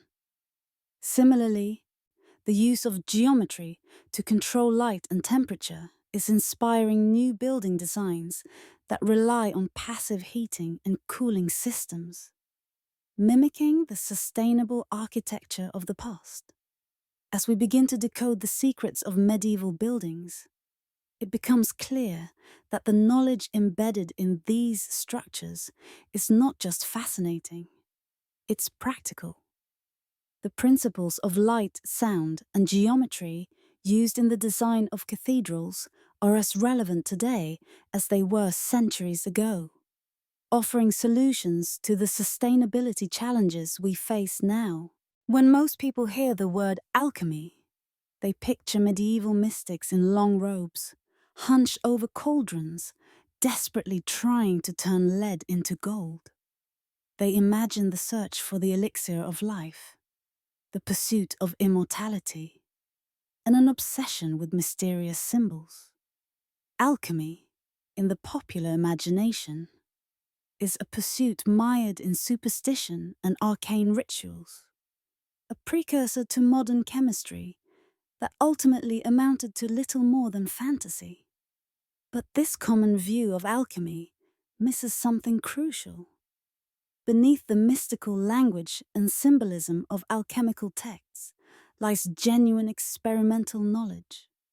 Alchemists weren't just dabbling in mysticism. They were pioneering the foundations of chemistry. Their language was coded, yes, but not for the reasons most people assume. It wasn't about hiding secrets from the common folk or indulging in baseless occultism. It was about survival and protection. Alchemists were often persecuted by authorities, and their work, real work, was dangerous. If you could purify metals, create explosives, or develop medicines, you held a power that threatened the very institutions that controlled knowledge and society. The alchemical code wasn't deception. It was a means of safeguarding valuable discoveries. Take, for instance, the marriage of the sun and moon, a phrase that sounds like an ancient metaphor. But in reality, it referred to a chemical process involving the combination of sulfur and mercury compounds. Similarly, feeding the dragon was a metaphor for controlling reaction temperatures in chemical processes. These symbolic expressions were how alchemists could describe complicated and dangerous chemical reactions without risking their lives. In their coded texts, they weren't speaking in riddles for the sake of mysticism. They were using metaphorical language to protect valuable knowledge. Among the many achievements of medieval alchemists were discoveries that modern science recognizes as fundamental. For example, alchemists were the first to isolate and purify phosphorus, which was discovered in 1669 by Hennig Brand. This was no mere magical pursuit. It was an experiment gone right, albeit done with rudimentary methods. Alchemists also invented aqua regia, a potent acid capable of dissolving gold, which is still used today in modern chemistry and metal refining.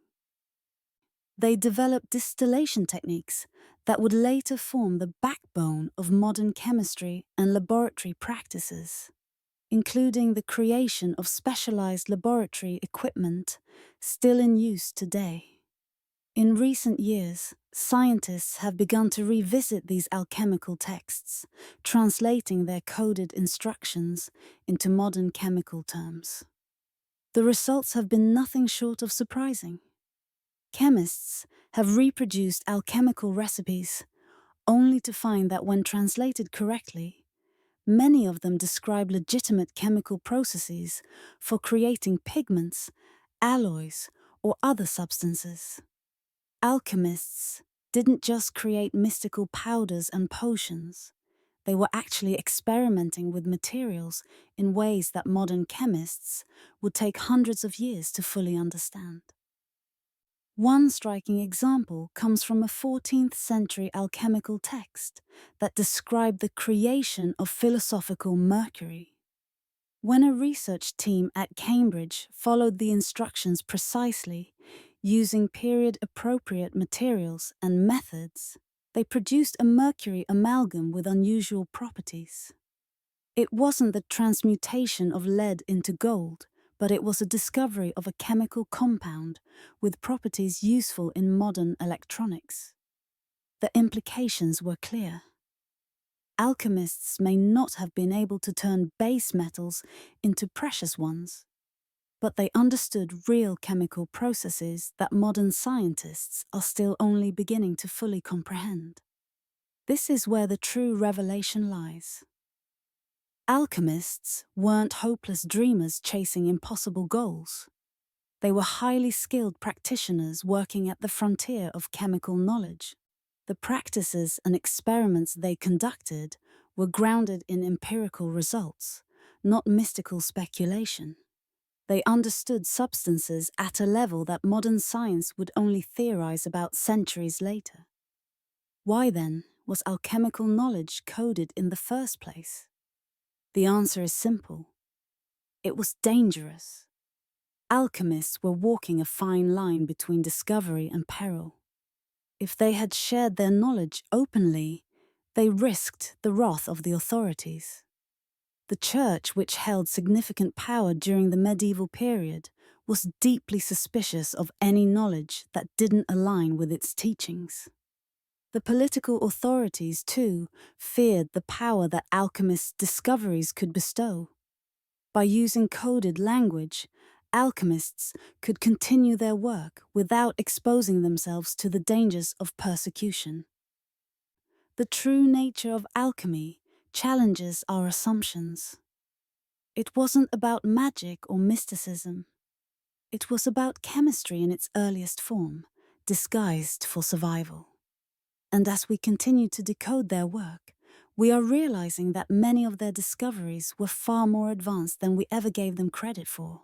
In the vibrant world of medieval manuscripts and art, some colors stand as a testament to the ingenuity and expertise of the craftsmen who created them. Unlike modern pigments, which often fade and deteriorate within a few decades, many medieval colors have remained as vivid and bright as the day they were first applied, surviving centuries of exposure to light, air, and time. The mystery lies not only in the materials they used, but also in their sophisticated techniques, which remain unmatched by today's industrial processes. One of the most prized pigments of the medieval world was ultramarine blue, made from lapis lazuli, a rare and expensive stone sourced from what is now Afghanistan. For centuries, ultramarine was reserved for the most sacred and important works of art. Its deep, vibrant blue was unmatched, and it has not only retained its brilliance for hundreds of years, but has also defied the typical fading that modern pigments endure. Art conservators, upon examining manuscripts from the 12th century, have marveled at how the blue still shines with the same intensity as it did in its original application, despite 800 years of exposure. This color was so precious that it was often used to depict the robes of the Virgin Mary, emphasizing her divine nature. Similarly, vermilion, a striking red pigment made from mercury and sulfur, has also stood the test of time. Unlike modern reds, which quickly lose their vibrancy, medieval vermilion maintains its intense hue, though its production was a dangerous and toxic process. The mercury required to make the pigment is highly poisonous, and the creation of vermilion was a closely guarded secret, passed down through generations of artisans. Yet, despite the risks, it produced one of the most brilliant red pigments in history, one that, like ultramarine, has remained as vivid as it was in its prime. Then there is the enigmatic Maya blue, a pigment used by the Maya civilization, which has baffled scientists and artists alike for centuries. Maya blue is a unique blend of organic indigo dye combined with a specific type of clay. The result is a pigment that is not only vibrant, but also incredibly light-fast, resisting fading far more effectively than modern pigments. The true secret of its longevity lies in the chemical bond formed between the organic dye and the clay particles, which creates a near-permanent color that modern researchers are still trying to fully replicate.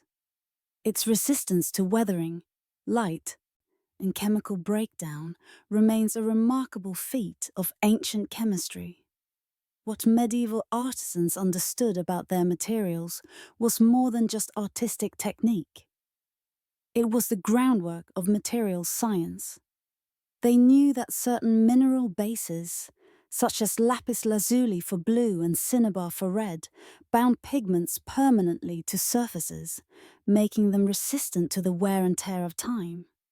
Specific grinding techniques, sometimes involving delicate and long processes of grinding pigments to particle sizes so fine they are measured in nanometers, enhanced color intensity and light fastness.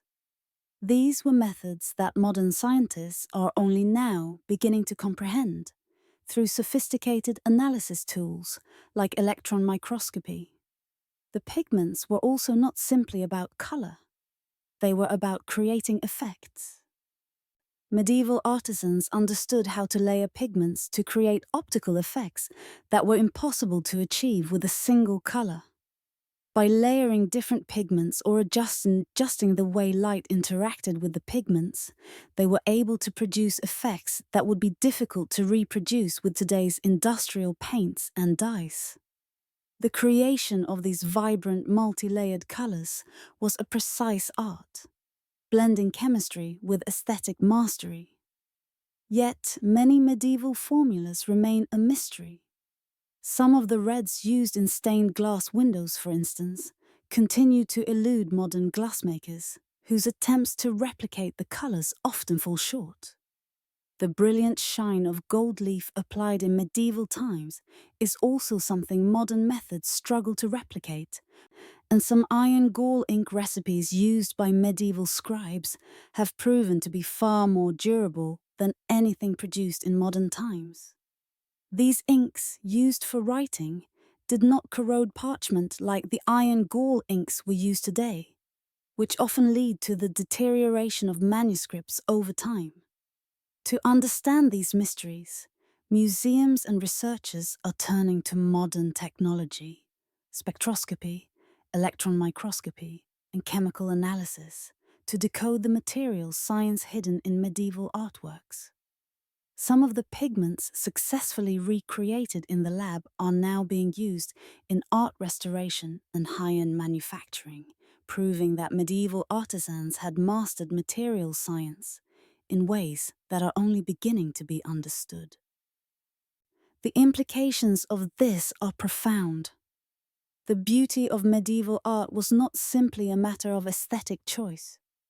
It was deeply embedded in the chemistry of the materials used. The medieval world's understanding of pigment production wasn't just about making something beautiful, it was about creating something that could stand the test of time. Today, we're rediscovering these secrets, realizing that the art of the past was built on a foundation of scientific knowledge, and the lessons we're learning from it may hold the key to preserving our own works of art for future generations. Medieval metallurgy is a testament to the astonishing capabilities of artisans working with little more than empirical knowledge, experience, and an unparalleled dedication to craftsmanship. Among the most famous products of this craft was Damascus steel, known for its distinctive wavy patterns and unmatched strength. Used to create some of the sharpest, most durable swords in history, Damascus steel was prized for its ability to hold an edge while remaining flexible, properties that seem contradictory to modern materials science. Despite its fame, the process by which Damascus steel was created remained a closely guarded secret, and the knowledge was largely lost after the 18th century. Along with the last master blacksmiths who could forge it, the mystery of Damascus steel was for a long time a puzzle. When examined under electron microscopes, the steel reveals a startling truth. The material contains carbon nanotubes and cementite nanowires, structures that modern science didn't intentionally produce until the late 20th century. In other words, medieval blacksmiths were forging nanotechnology without any understanding of atoms or molecular structures. The creation of Damascus steel was the result of a refined empirical process, passed down from one generation of mastersmiths to the next, but it wasn't documented in a way modern scientists could easily replicate. To recreate the steel, modern materials scientists have turned to historical descriptions, attempting to replicate the forging process. But they face immense challenges. The key details of the technique were never written down. It was all transmitted orally, a trade secret passed from master to apprentice. The exact sound of the anvil during forging, the color of the heated metal, the smell of the quenching liquid. All of these sensory details, which were crucial to creating the right conditions, were never recorded in the texts. These are nuances that could not be conveyed through written language and died with the last master blacksmiths in the 18th century. The steel's true recipe, like many other medieval breakthroughs, was lost not because it was hidden, but because it was so closely tied to hands-on empirical knowledge. Damascus steel isn't the only example of lost metallurgical knowledge. Medieval artisans also developed bell metal alloys with resonance properties that modern foundries still struggle to replicate. The alloys were carefully refined to create bells with clear, lasting tones, perfectly calibrated for their intended function. Another example is the formulation of brass, which medieval makers perfected to create alloys that were resistant to seawater corrosion. This was critical for creating durable tools and coins, and the knowledge of these brass formulations was carefully guarded in guilds across Europe. Bronze tools, too, exhibited remarkable properties that modern alloys sometimes struggle to replicate. Some bronze tools created by medieval blacksmiths were designed with differential hardness in the alloy, a feature that allowed them to self-sharpen with use. As the tool was used and wore down, its surface would sharpen naturally, a property that modern metallurgy often cannot achieve with the same level of durability. The fact that so many of these advanced metallurgical techniques were lost is tied to the massive social and economic shifts that took place during and after the Industrial Revolution. Mass production, with its focus on quantity over quality, began to replace the slower, more meticulous craft-based methods of the past. The cost of producing high-quality materials, like Damascus steel or bell metal alloys, was prohibitive compared to the cheaper, good-enough alternatives that dominated mass-market industries. Additionally, the guild system, which preserved this specialized knowledge for centuries, began to collapse as capitalism restructured labor, reducing the need for skilled artisans and replacing them with factories and assembly lines. However, this ancient knowledge is far from a relic of the past. In recent years, researchers studying medieval metallurgy have been able to recreate some of these lost techniques and apply them in modern contexts. For example, new alloy formulations for medical implants and aerospace applications have been inspired by the metalworking traditions of the Middle Ages. By understanding how medieval blacksmiths produced superior materials, modern scientists are now finding ways to create alloys that are stronger, more resilient, and better suited for cutting-edge technologies. The lost recipes of Damascus steel, the incredible resilience of medieval bell metal, and the self-sharpening qualities of bronze tools all point to one critical truth. The medieval world had a level of materials science that modern technology is only beginning to rediscover. These artisans didn't have the benefit of advanced scientific theories or modern laboratory equipment. What they had was an intimate, hands-on understanding of their materials, passed down through generations of careful experimentation and craftsmanship. The fact that we are now revisiting these practices and applying them in modern industries is a testament to the sophistication of medieval metallurgy, and a reminder that sometimes ancient knowledge holds the key to solving modern challenges. The stars above have always held a profound mystery for humanity, and throughout history, many cultures have sought to understand the heavens. But few have matched the astronomical sophistication of the medieval Islamic world, where observatories flourished in secret, and their scholars pushed the boundaries of knowledge without the benefit of telescopes. One of the most remarkable examples of medieval astronomical achievement was the Marageh Observatory, located in 13th century Persia, where astronomers made calculations so precise that they wouldn't be matched until the advent of the telescope centuries later. At Marageh, astronomers used massive astrolabes, quadrants, and armillary spheres to measure stellar positions with incredible accuracy, within minutes of arc, a level of precision that we often think requires modern instruments. The observatory itself was a marvel of engineering, containing instruments so large that they were built into the very structure of the observatory. One such instrument was a mural sextant, a massive structure built into a wall with a radius of 40 meters. This allowed astronomers to measure the position of the stars with enough precision to detect stellar parallax, a phenomenon that wouldn't be fully understood until the development of modern telescopes. The methods used by these medieval astronomers were extraordinary, given the limitations of their time. They had no telescopes, no digital computers to crunch numbers. Yet they were able to make observations that rivaled the accuracy of later, more advanced astronomical techniques. Their work included detailed stellar catalogues, some of which catalogued thousands of stars with precision that surprised modern astronomers.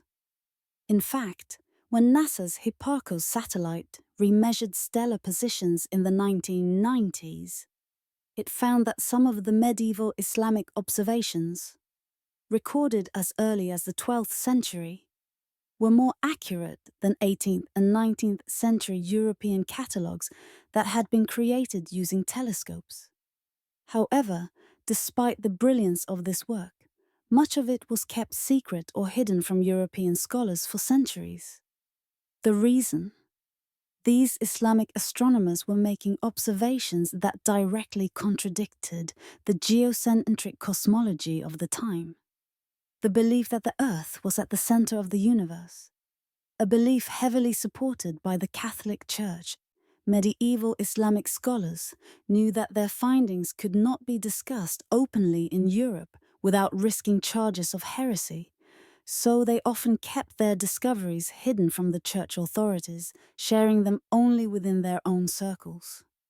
In fact, there is manuscript evidence showing that European scholars were aware of these advanced astronomical observations, but they could not openly engage with them because of institutional resistance and religious orthodoxy. The transmission of this knowledge was a delicate process. It was carried across the Mediterranean by Jewish and Muslim scholars in Spain, passed along through the networks of trade and intellectual exchange that spanned the Islamic world, and even through returning crusaders who had encountered these advanced observatories in the East. These scholars, operating under the radar of the Church, were the bridge through which this precious knowledge made its way into Europe. Among the many astronomical achievements of this period were the accurate prediction of eclipses, often decades in advance. These observations also included an advanced understanding of planetary motion that, remarkably, closely approximated Kepler's laws of planetary motion, centuries before Kepler would formulate them in the 17th century. Yet, despite these incredible accomplishments, European astronomy did not immediately embrace these discoveries. Why? Institutional resistance, religious orthodoxy, and the deeply ingrained cultural bias against non-Christian sources of knowledge kept the scientific advancements of the Islamic world from influencing European thought for centuries. The scientific revolution, traditionally viewed as a sudden breakthrough in European scientific thinking, was actually more of a belated acceptance and systematization of knowledge that had been available for centuries. It was a slow and difficult process of integrating the profound insights of Islamic scholars into the European scientific tradition, a process that took centuries to unfold, thanks to both institutional inertia and cultural biases that favored European sources of knowledge over others. In fact, the medieval Islamic world's contributions to astronomy and the advanced methods they developed to track the stars and predict celestial events have only recently begun to be fully appreciated.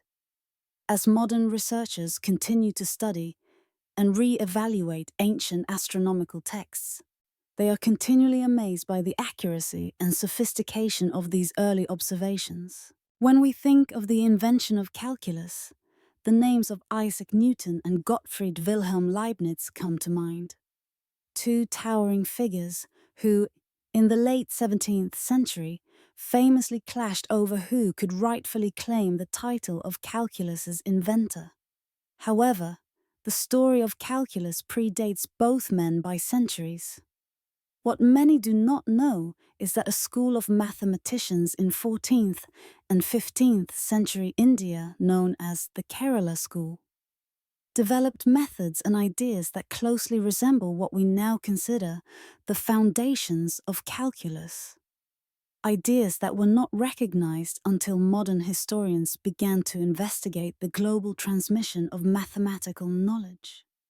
The Kerala school's most striking achievement was the development of infinite series expansions for the value of p and trigonometric functions, methods that wouldn't be officially recognized in Europe until more than 200 years later. Madhava of Sangamagrama, a key figure in this school, discovered an infinite series for p around 1400, which was accurate to 11 decimal places.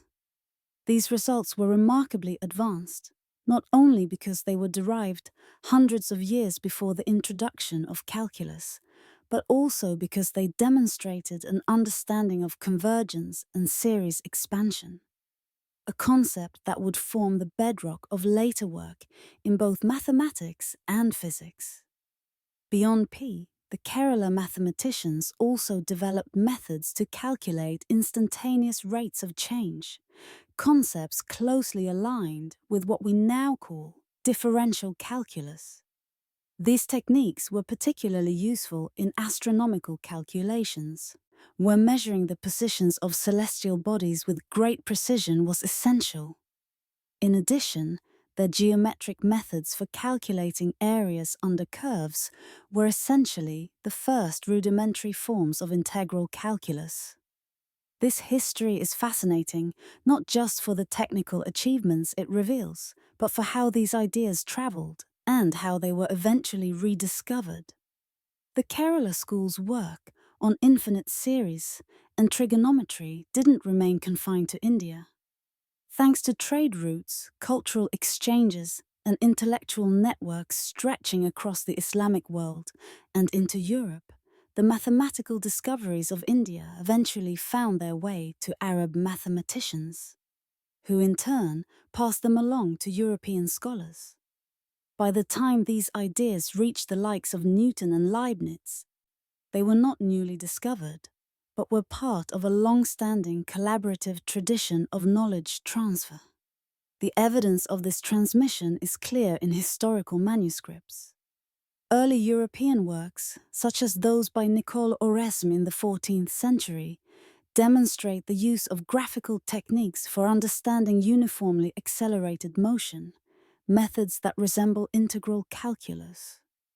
Thomas Bradwardine's 14th century work on motion also anticipated aspects of calculus, particularly with his mathematical analysis of acceleration. Further, a group of scholars known as the Oxford calculators developed logical and mathematical methods that prefigured the formalization of calculus, often dealing with concepts such as rates of change and the summation of infinitely small quantities. So why then did the Kerala school's achievements and those of European mathematicians remain undercredited for so long? The answer lies in a variety of factors, including institutional biases, language barriers, and the academic systems that were in place. European scholars were more likely to write and publish in Latin, the lingua franca of academia, which gave them greater visibility. In contrast, the work of Indian mathematicians was often not widely disseminated in Europe due to language differences and the distance of cultural exchange. Additionally, the emphasis on formal proof over practical calculation in European intellectual traditions led to a devaluation of the more empirical practical methods of earlier scholars. Moreover, while the work of Indian and Arab mathematicians was crucial, it was often regarded as peripheral to the dominant narratives in Europe, where mathematical developments were considered to be inventions of European thinkers. It wasn't until modern historians began to reconstruct the global networks of knowledge exchange that the true scale of these interconnections came into focus, revealing a much more complex and fluid process of intellectual development than previously acknowledged. This narrative reshapes the history of scientific discovery. It shows that discovery is not always a singular moment of genius, but rather a long process of refinement, transmission, and collective contribution. The work of the Kerala school, for example, was not lost to time, but instead lived on through a global intellectual community, eventually influencing the work of European mathematicians who would later formalize it. The modern relevance of these discoveries cannot be overstated. By studying these early methods, we can better understand the evolution of mathematics and how seemingly independent developments were in fact part of a larger, interconnected web of human knowledge. This understanding challenges our traditional Eurocentric historical narratives and invites a more inclusive view of the global exchange of scientific and mathematical ideas. In the medieval period, computation wasn't restricted to the world of academics or abstract theory. It was an essential tool for navigating, charting, and understanding the universe. While electronic computers may dominate our understanding of calculation today, medieval mechanical devices performed complex computations with astonishing precision. Among the most remarkable of these devices was the astrolabe, often referred to as the smartphone of the medieval world. This portable brass instrument could perform a range of functions that today's gadgets might envy. It could tell the time, determine latitude, calculate prayer times, find the positions of stars and planets, and solve a multitude of mathematical problems. The astrolabe worked through a series of rotating discs, each engraved with scales and markers that allowed the user to solve problems using analog methods. The discs functioned as mechanical analog computers, capable of solving spherical trigonometry problems, calculations that today require advanced mathematical formulas. For example, by adjusting the discs to the correct positions, a skilled user could calculate the altitude of the sun, the time of day, or the position of a planet in minutes, tasks that would otherwise take hours by hand. It was an elegant, self-contained solution to complex astronomical and mathematical challenges. And it was used for over a millennium in both the Islamic and European worlds. The precision and sophistication of medieval mechanical devices extended beyond the astrolabe to include astronomical clocks, such as the Prague astronomical clock, which dates back to 1410. This clock wasn't just a timepiece, it displayed a wealth of astronomical information, including moon phases, equinoxes, and planetary positions. Modern analysis has revealed that the gear ratios in the clock's mechanism were optimized with a mathematical sophistication that hints at an understanding of continued fractions and optimal approximation theory, concepts that wouldn't be formalized until centuries later. This clock wasn't just an ornament. It was a mathematical tool, blending artistry and engineering with scientific precision. The medieval fascination with mechanical computation didn't end with astronomical clocks. The Antikythera mechanism, an ancient Greek device rediscovered in 1901, influenced later medieval developments. Though it predates the medieval period by several centuries, the Antikythera mechanism was essentially an astronomical calculator, and its complex gearing system wouldn't be replicated until the 18th century. Researchers recently used modern imaging techniques to reconstruct the device, revealing its astounding complexity. Its gears were so advanced that medieval astronomers likely drew inspiration from similar principles, incorporating them into their own calculations and mechanical devices. Medieval manuscripts contain references to other mechanical calculators, devices made of gears and wheels designed to perform multiplication, division, and other operations. These machines were built by skilled artisans, often using elaborate mechanical designs to carry out operations that would have been incredibly time-consuming by hand. Remarkably, these devices predate Blaise Pascal's famous calculator by several centuries. While much of this knowledge was never fully realized in physical form, remaining documented only in sketches and written descriptions, it's clear that the tradition of mechanical computation extended well beyond the commonly known examples. Why, then, did mechanical calculators not develop continuously? The answer lies in the nature of medieval craftsmanship. Each calculating device required meticulous handcrafting by skilled artisans, making them rare and expensive. Only a small number of specialists held the knowledge to build such devices, and as demand for them declined, often due to political upheaval or changes in intellectual climate, this knowledge became increasingly scarce. The craft disappeared as the political, cultural, and economic context changed, especially when demand for complex mechanical computation faded. Despite these setbacks, the legacy of these medieval machines has lived on. Modern engineers, using 3D printing technology, have recently attempted to recreate these ancient devices based on the descriptions found in medieval manuscripts. Astonishingly, these reconstructed devices work exactly as specified. Some of the calculations they perform are even more elegant and efficient than those of later reinventions. This revival not only showcases the enduring brilliance of medieval engineers, but also reveals how, despite centuries of technological progress, some of their methods remain as effective as ever. The fact that these devices, crafted from brass and gears, could perform complex astronomical and mathematical calculations without any electronics or digital interfaces challenges the conventional narrative of technological evolution.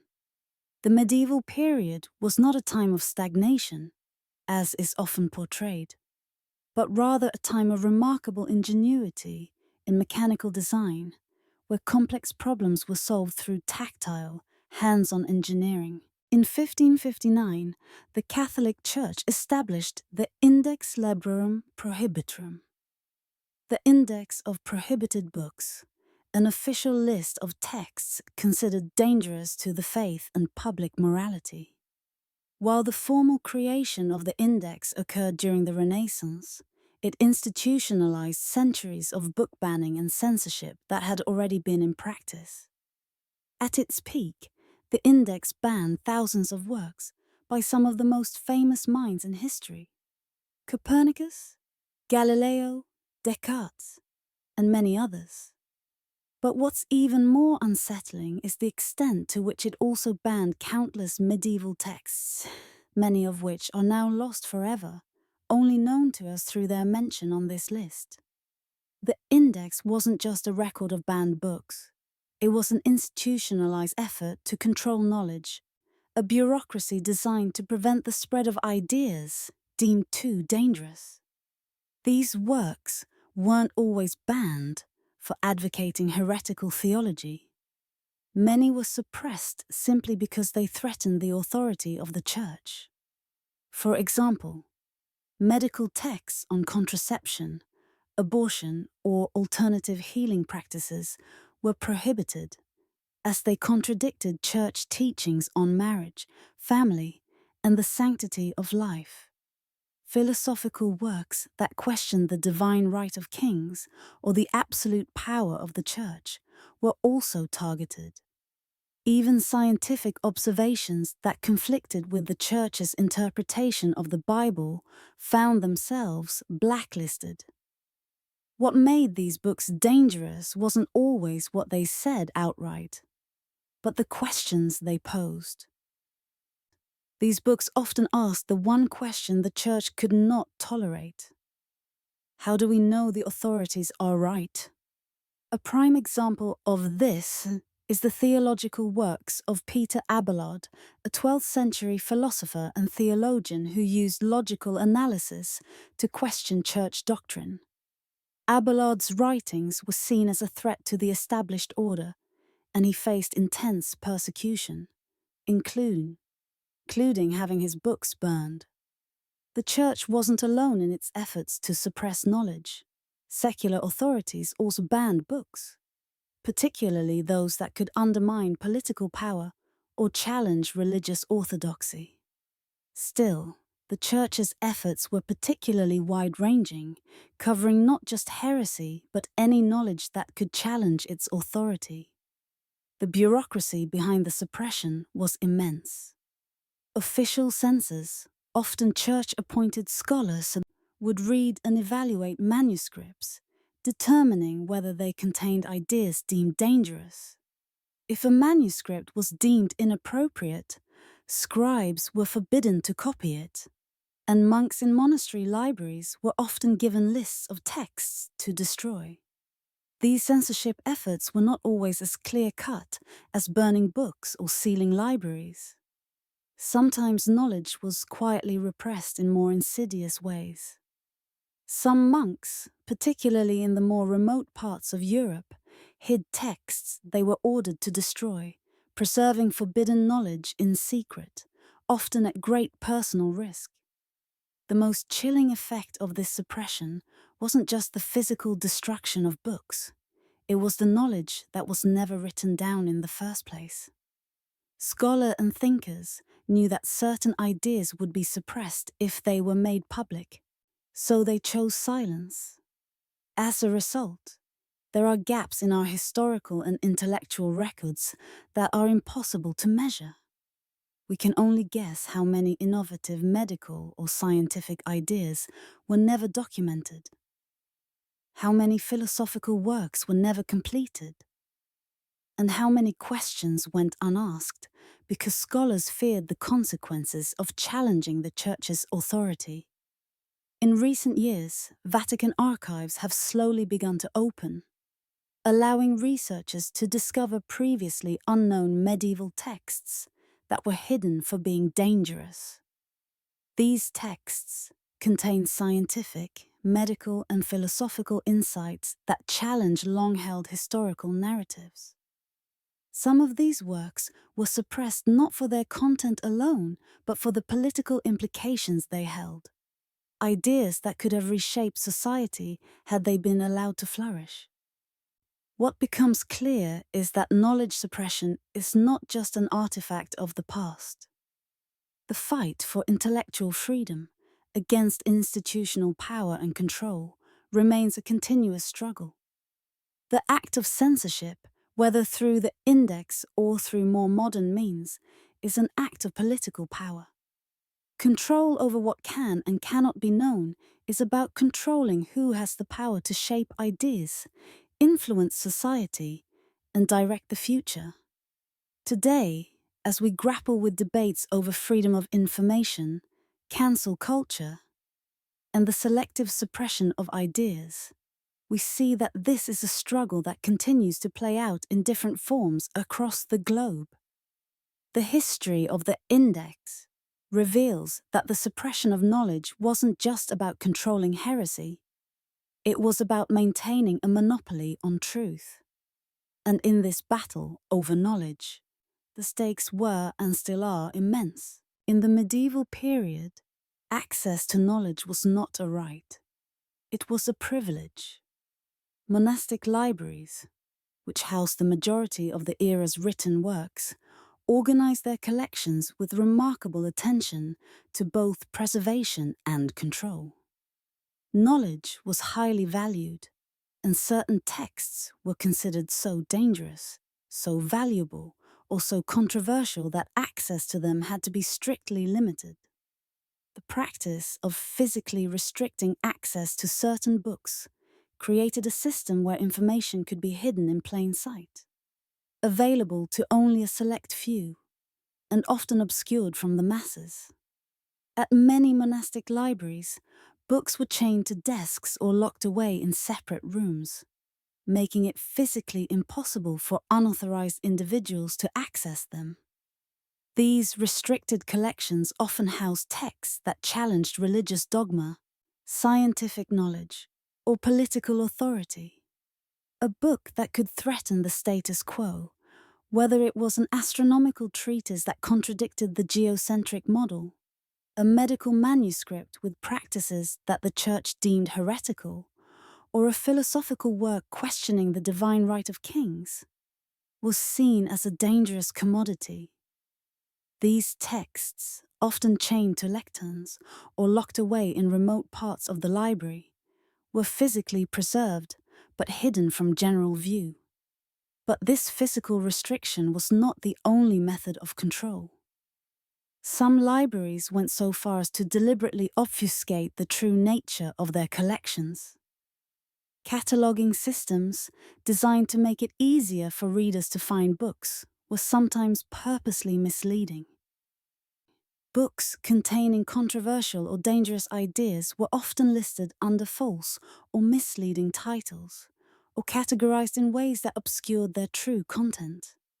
A manuscript might be described in a way that made it seem like a harmless theological work, while in reality, it was a treatise on astronomy or physics that contradicted the prevailing religious beliefs. In this way, libraries created libraries within libraries, collections of texts that only certain individuals could access or understand, whether due to physical barriers or through clever systems of classification designed to obscure knowledge.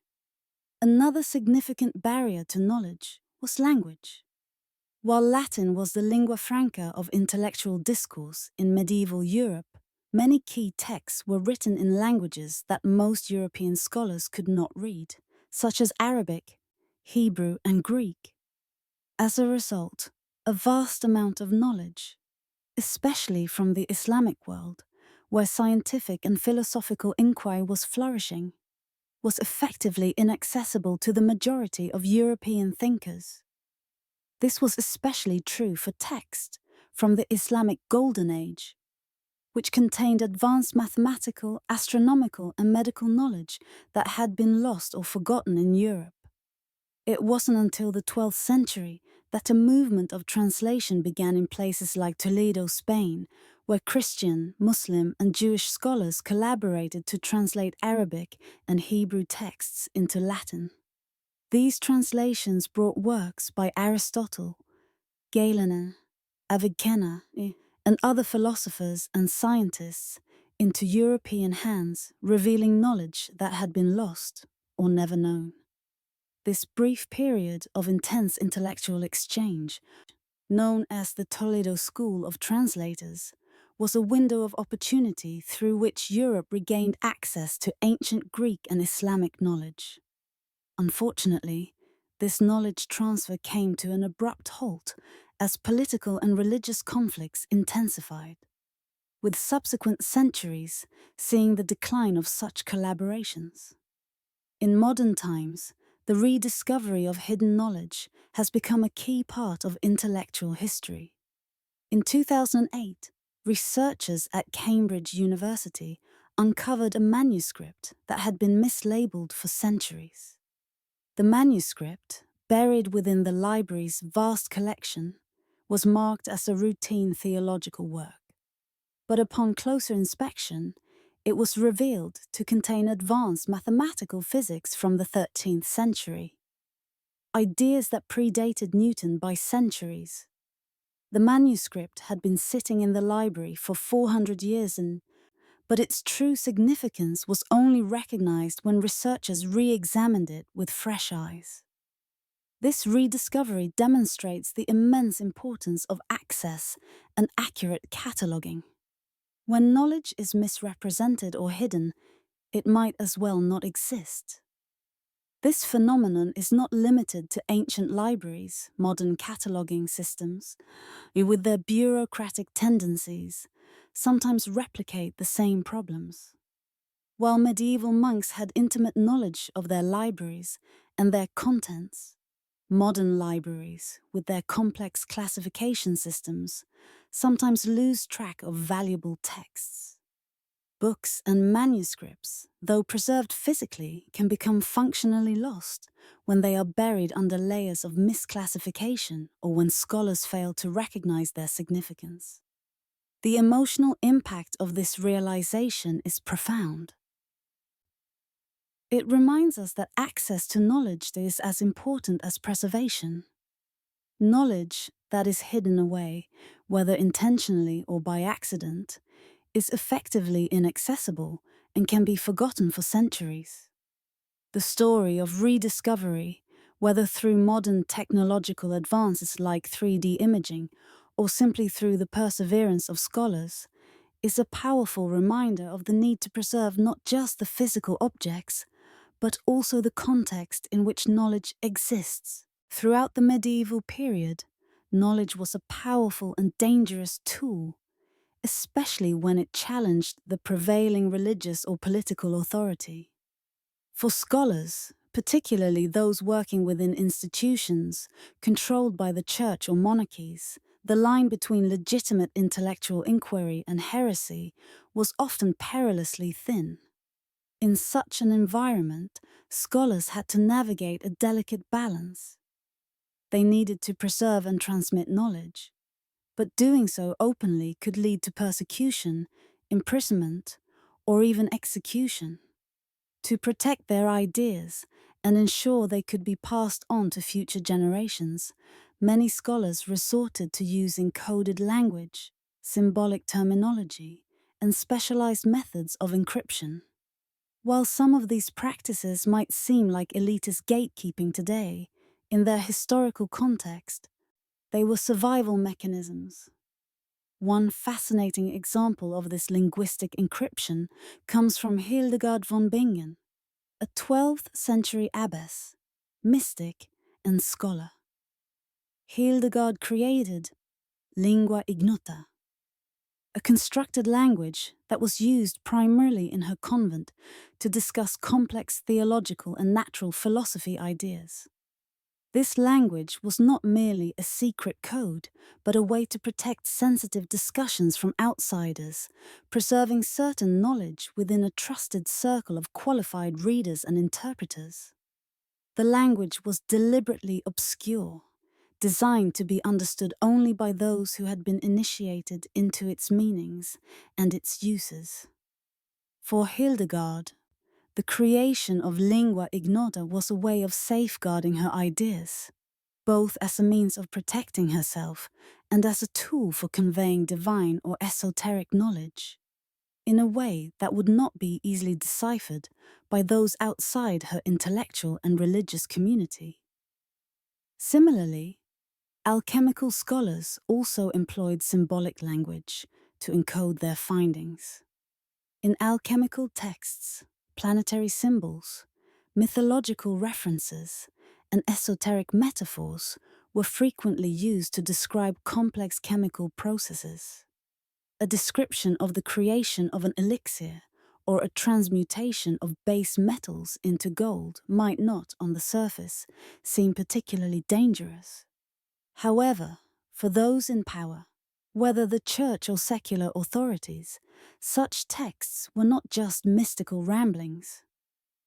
They represented the possibility of challenging existing structures of knowledge and power.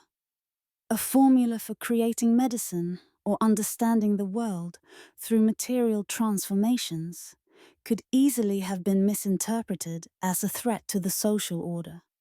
As a result, alchemists deliberately concealed their most important ideas, presenting them in layers of symbolic meaning. The true understanding of these texts was accessible only to those who had the interpretive key, a key that could only be passed down through trusted channels. Medieval medical texts, too, were written with similar precautions. Treatments for various ailments, particularly those related to women's health, were often described using euphemisms and coded terms to avoid persecution. In a world where even discussing reproductive health could be construed as heretical or scandalous, scholars had to employ a discreet language. For example, texts detailing procedures for contraception, abortion, or gynecological health were disguised with veiled language that allowed for the transmission of knowledge without attracting unwanted attention. The authors of these works often took great pains to ensure that their texts were understood only by those with the right context and training. The tragedy of this encoded knowledge is that, in many cases, we no longer have the keys to decipher it. Some of these texts remain incomprehensible to us because the cultural context in which they were written has been lost. One of the most famous examples of this phenomenon is the Voynich manuscript, a mysterious book filled with intricate illustrations and an unknown script. While some have speculated that it might be an elaborate hoax, many believe it could contain a coded system of knowledge, possibly related to medieval medicine, that we simply do not know how to read. Despite centuries of efforts, the Voynich manuscript remains a mystery, a cipher whose meaning continues to elude even the most advanced cryptographic techniques. However, the field of modern computational linguistics and pattern analysis has made significant strides in attempting to decode these medieval texts. In 2018, researchers partially deciphered a 15th century medical manuscript, revealing advanced gynecological knowledge that had been deliberately obscured. The author likely coded the information not out of an impulse to confuse, but out of necessity, to protect themselves and their knowledge from the authorities. This breakthrough highlights the importance of interdisciplinary collaboration in understanding the hidden languages of the past. Through modern technology, we are beginning to uncover the secrets that have been carefully preserved for centuries. While we can critique medieval secrecy, we must also recognize the real dangers faced by scholars who lived under constant threat of persecution. The practice of encoding knowledge was not elitist. It was born out of a need to protect vital information from powerful authorities who would have suppressed it. The very act of coding or hiding knowledge was often an act of survival, an effort to ensure that important ideas could be passed down to future generations. As we begin to understand these texts and unlock their meanings, we are faced with a profound realization. Some knowledge may be permanently lost, not because it was destroyed, but because we simply do not have the cultural context to understand the symbolic language in which it was preserved. This, too, is a tragedy, one that underscores the complexity of knowledge transmission throughout history. In the digital age, we have begun to unlock the secrets of the past in ways that were once unimaginable. Modern technology is revolutionizing the study of medieval manuscripts, allowing us to read what was once hidden and rediscover lost knowledge that has been obscured for centuries. Thanks to advances in imaging techniques, radiocarbon dating, DNA analysis, and other methods, scholars are now able to peer through time and recover forgotten texts that might otherwise have remained buried in the pages of ancient books. One of the most dramatic examples of this new capability is the Syriac-Galen palimpsest, discovered in 2002. This manuscript, which had been reused for a Christian liturgical text, contained previously unknown medical treatises by Galen, the influential Greek physician whose work shaped medical understanding for over 1,000 years. The manuscript had been overwritten so many times that the original texts were completely invisible to the naked eye. But with the advent of multispectral imaging, using cameras that capture images in multiple wavelengths of light, including ultraviolet and infrared, the original texts were brought back to life. The imaging process involves photographing the manuscript under various light conditions, and then using computer algorithms to analyze how different inks and pigments react to these wavelengths. What once appeared as blank pages now revealed their hidden content, letter by letter, as researchers watched on their computer screens.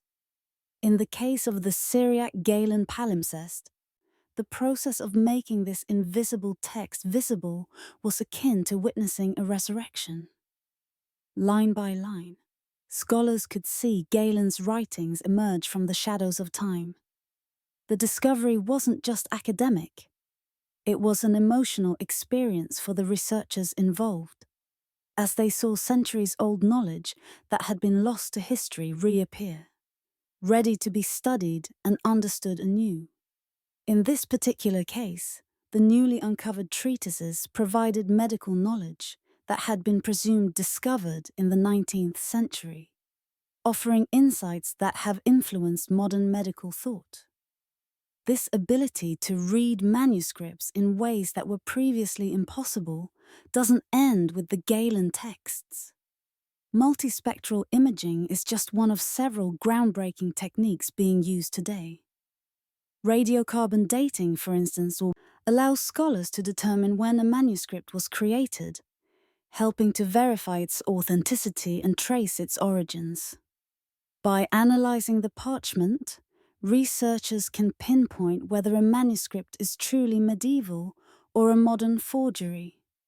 DNA analysis of the parchment itself can identify which animals were used to make the material, and in some cases, even provide clues as to where the manuscript was created.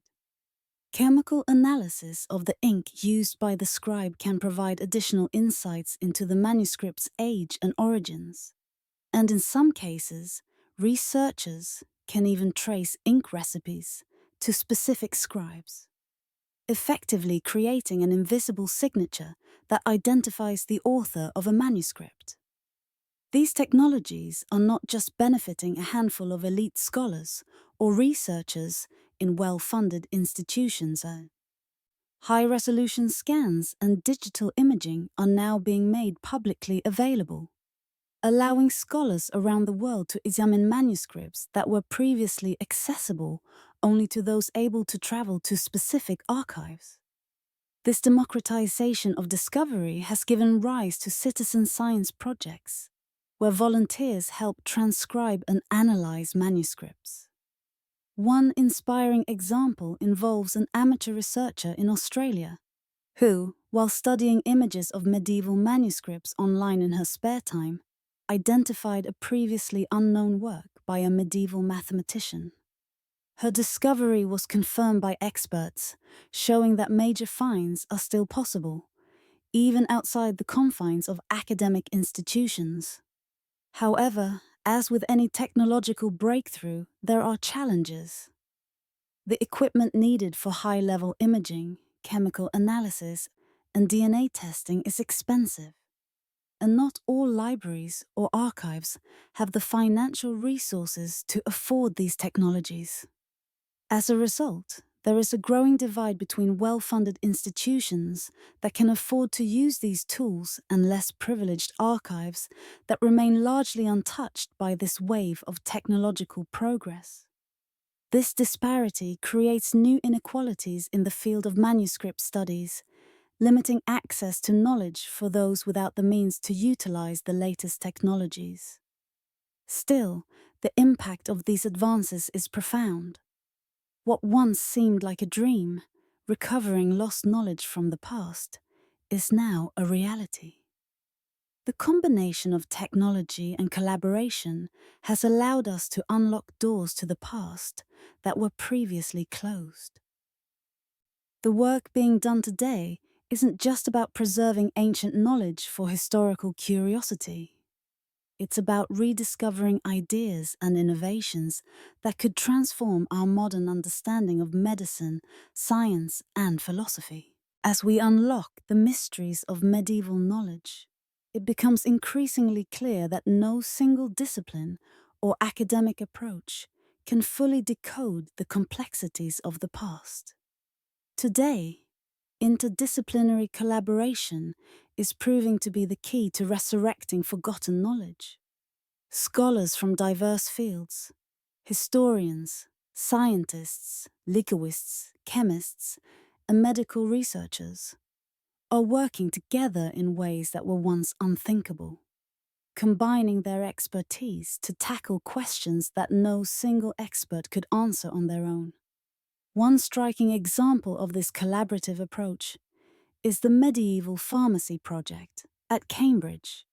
In this groundbreaking initiative, a team of historians, chemists, microbiologists, and pharmacologists has come together to decode medieval medical manuscripts.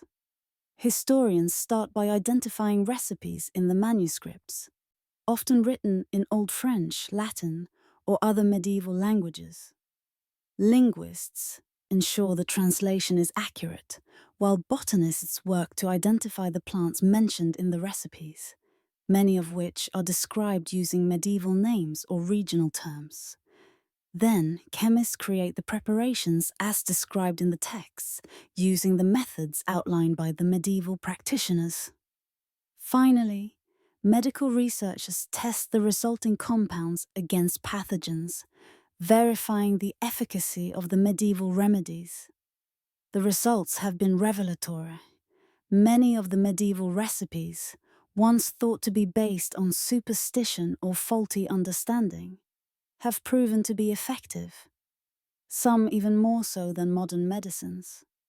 The specific plants, preparation methods, and combinations used in the recipes create compounds with legitimate medicinal properties. For instance, the 14th century herbal remedy for infections was found to have antimicrobial properties, while a medieval treatment for wounds was shown to accelerate healing. These discoveries not only validate ancient knowledge, but also open the door to the development of new treatments based on centuries-old wisdom. The collaborative process is more than just combining different areas of expertise. It's about recognizing that medieval knowledge did not conform to modern academic disciplines. A medieval text might seamlessly combine theology, medicine, astronomy, and practical technology in ways that don't fit into our neatly categorized fields. For instance, a medical text might describe a treatment for illness that relies on astronomical signs, while a philosophical text could include practical engineering advice. Modern academic specialization, which emphasizes siloed knowledge, initially made it difficult for scholars to understand the holistic nature of medieval works. Today, interdisciplinary collaboration bridges those gaps, allowing scholars to interpret texts in ways that were previously impossible. Digital platforms have played a crucial role in facilitating this collaboration. Online databases now allow scholars from around the world to share their findings, and collaborative forums enable experts to discuss puzzling passages from medieval texts. One of the most exciting developments has been the creation of collaborative annotation systems, where researchers from different disciplines can add their interpretations and insights to a single manuscript. This online community of experts is bringing a new level of transparency and openness to medieval manuscript research. A fascinating success story from this collaborative model involved the deciphering of a cryptic astronomical passage in a 12th century manuscript. Historians had been baffled for decades by the passage, which described a celestial event, but lacked the specific astronomical terminology used in modern texts. When an astrophysicist joined the project, she recognized the description as referring to the supernova of 1054 CE, an event that was visible to the naked eye and had been recorded by astronomers in various cultures.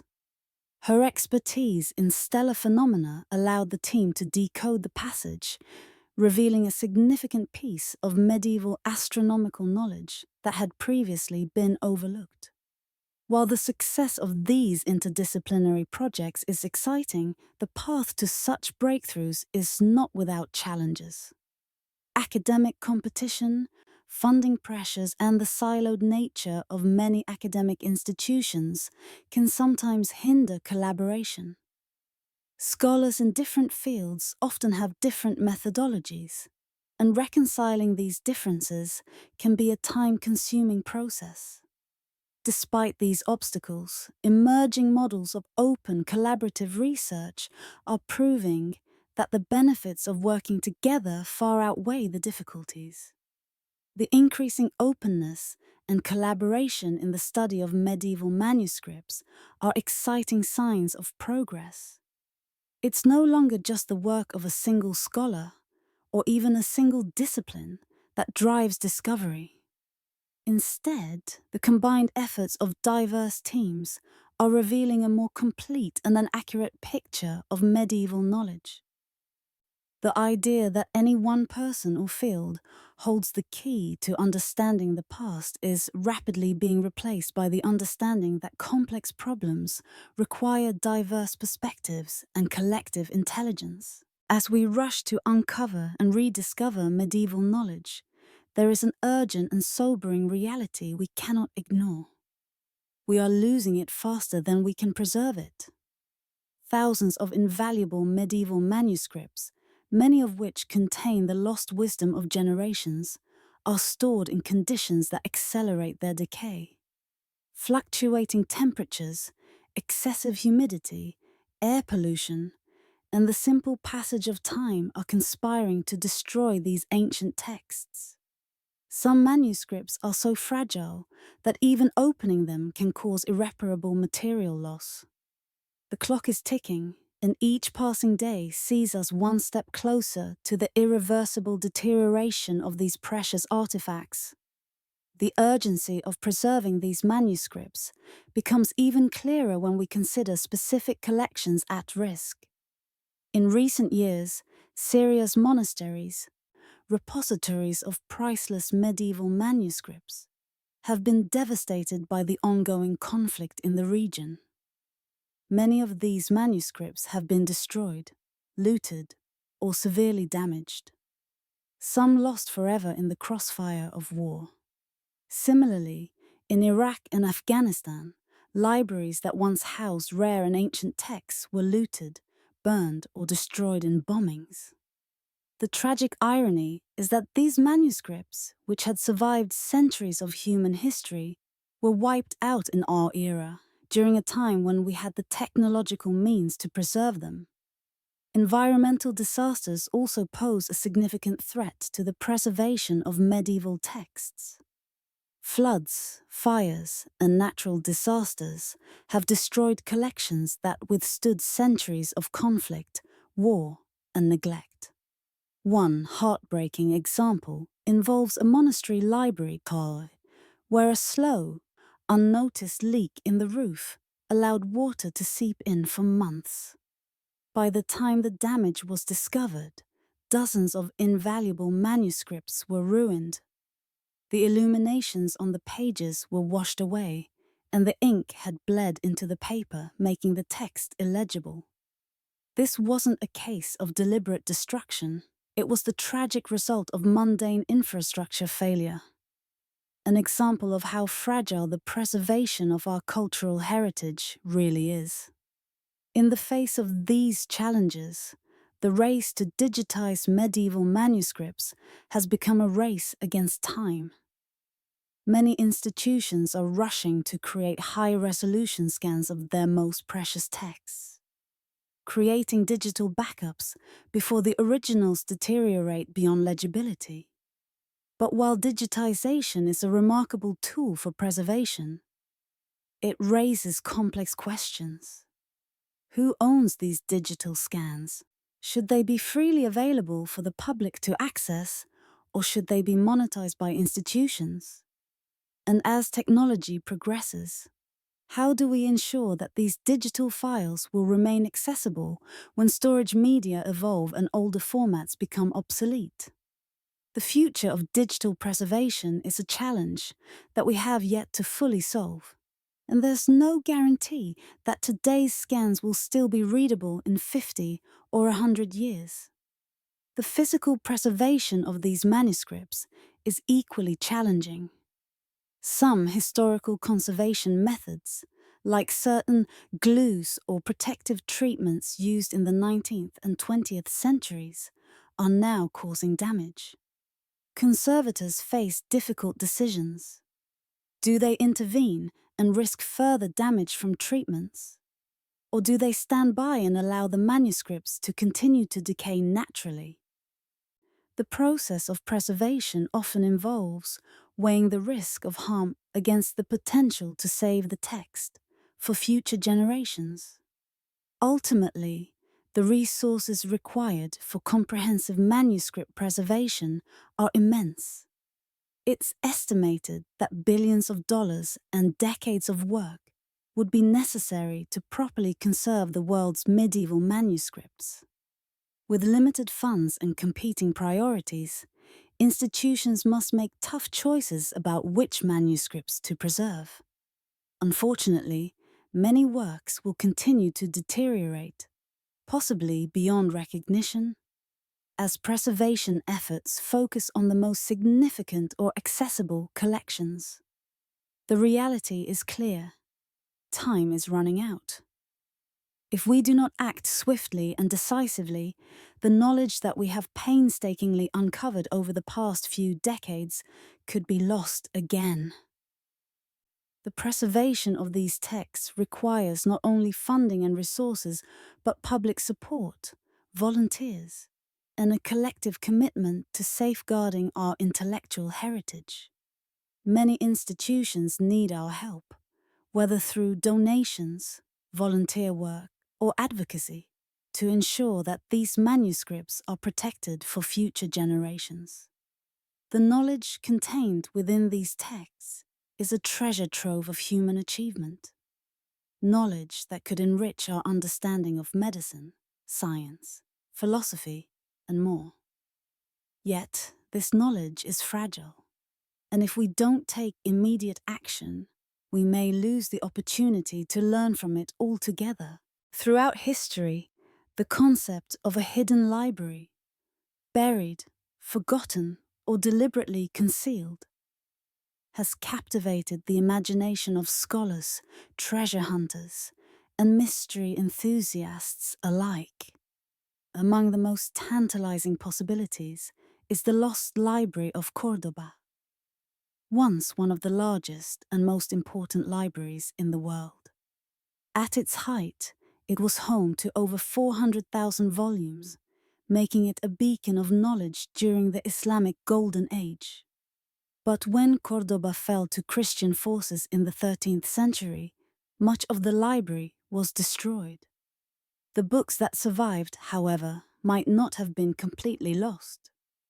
Historical accounts suggest that some of the collections were hidden away to protect them from destruction. This possibility has fueled a mystery that continues to intrigue scholars to this day. Might a cache of priceless manuscripts still lie waiting to be discovered beneath the streets of Córdoba? Recent archaeological research has brought new hope to this theory.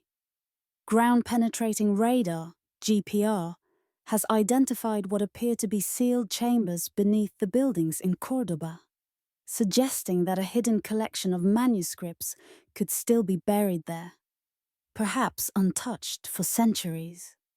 Archaeologists are now engaged in a delicate dance, carefully analyzing medieval descriptions of the library's layout, identifying which current buildings occupy the sites of former library spaces, and debating whether to proceed with excavation. The risks are significant. If the excavation is done incorrectly, it could damage the existing structures or, worse, yield no results at all. But the allure of finding one of the greatest lost libraries in history is undeniable. With each piece of evidence, the mystery deepens, fueling speculation and excitement in equal measure. The Library of Córdoba is far from the only potentially hidden treasure. Across the globe, there are many legends and credible theories about lost libraries and manuscript caches that may still exist, waiting for the right person to uncover them. Some of these collections were hidden during moments of great upheaval, such as wars, invasions, or political change, and have never been recovered. Others are thought to be buried in remote monasteries, in private collections that have yet to be identified as valuable, or simply forgotten in regions that have long been isolated from the rest of the world. In the Middle East, for example, numerous monasteries in remote areas have been home to collections that haven't been catalogued since before World War I. These manuscripts, some of which have never been seen by modern scholars, might contain priceless knowledge, philosophical treatises, scientific works, or theological texts that could dramatically alter our understanding of medieval thought. Central Asia and Eastern Europe, regions rich in medieval history, are also prime locations for undiscovered libraries. Some of these libraries were believed to have been destroyed during periods of conflict or cultural upheaval. But it's possible that many manuscripts were hidden away in secret chambers, waiting for a time when they could be retrieved.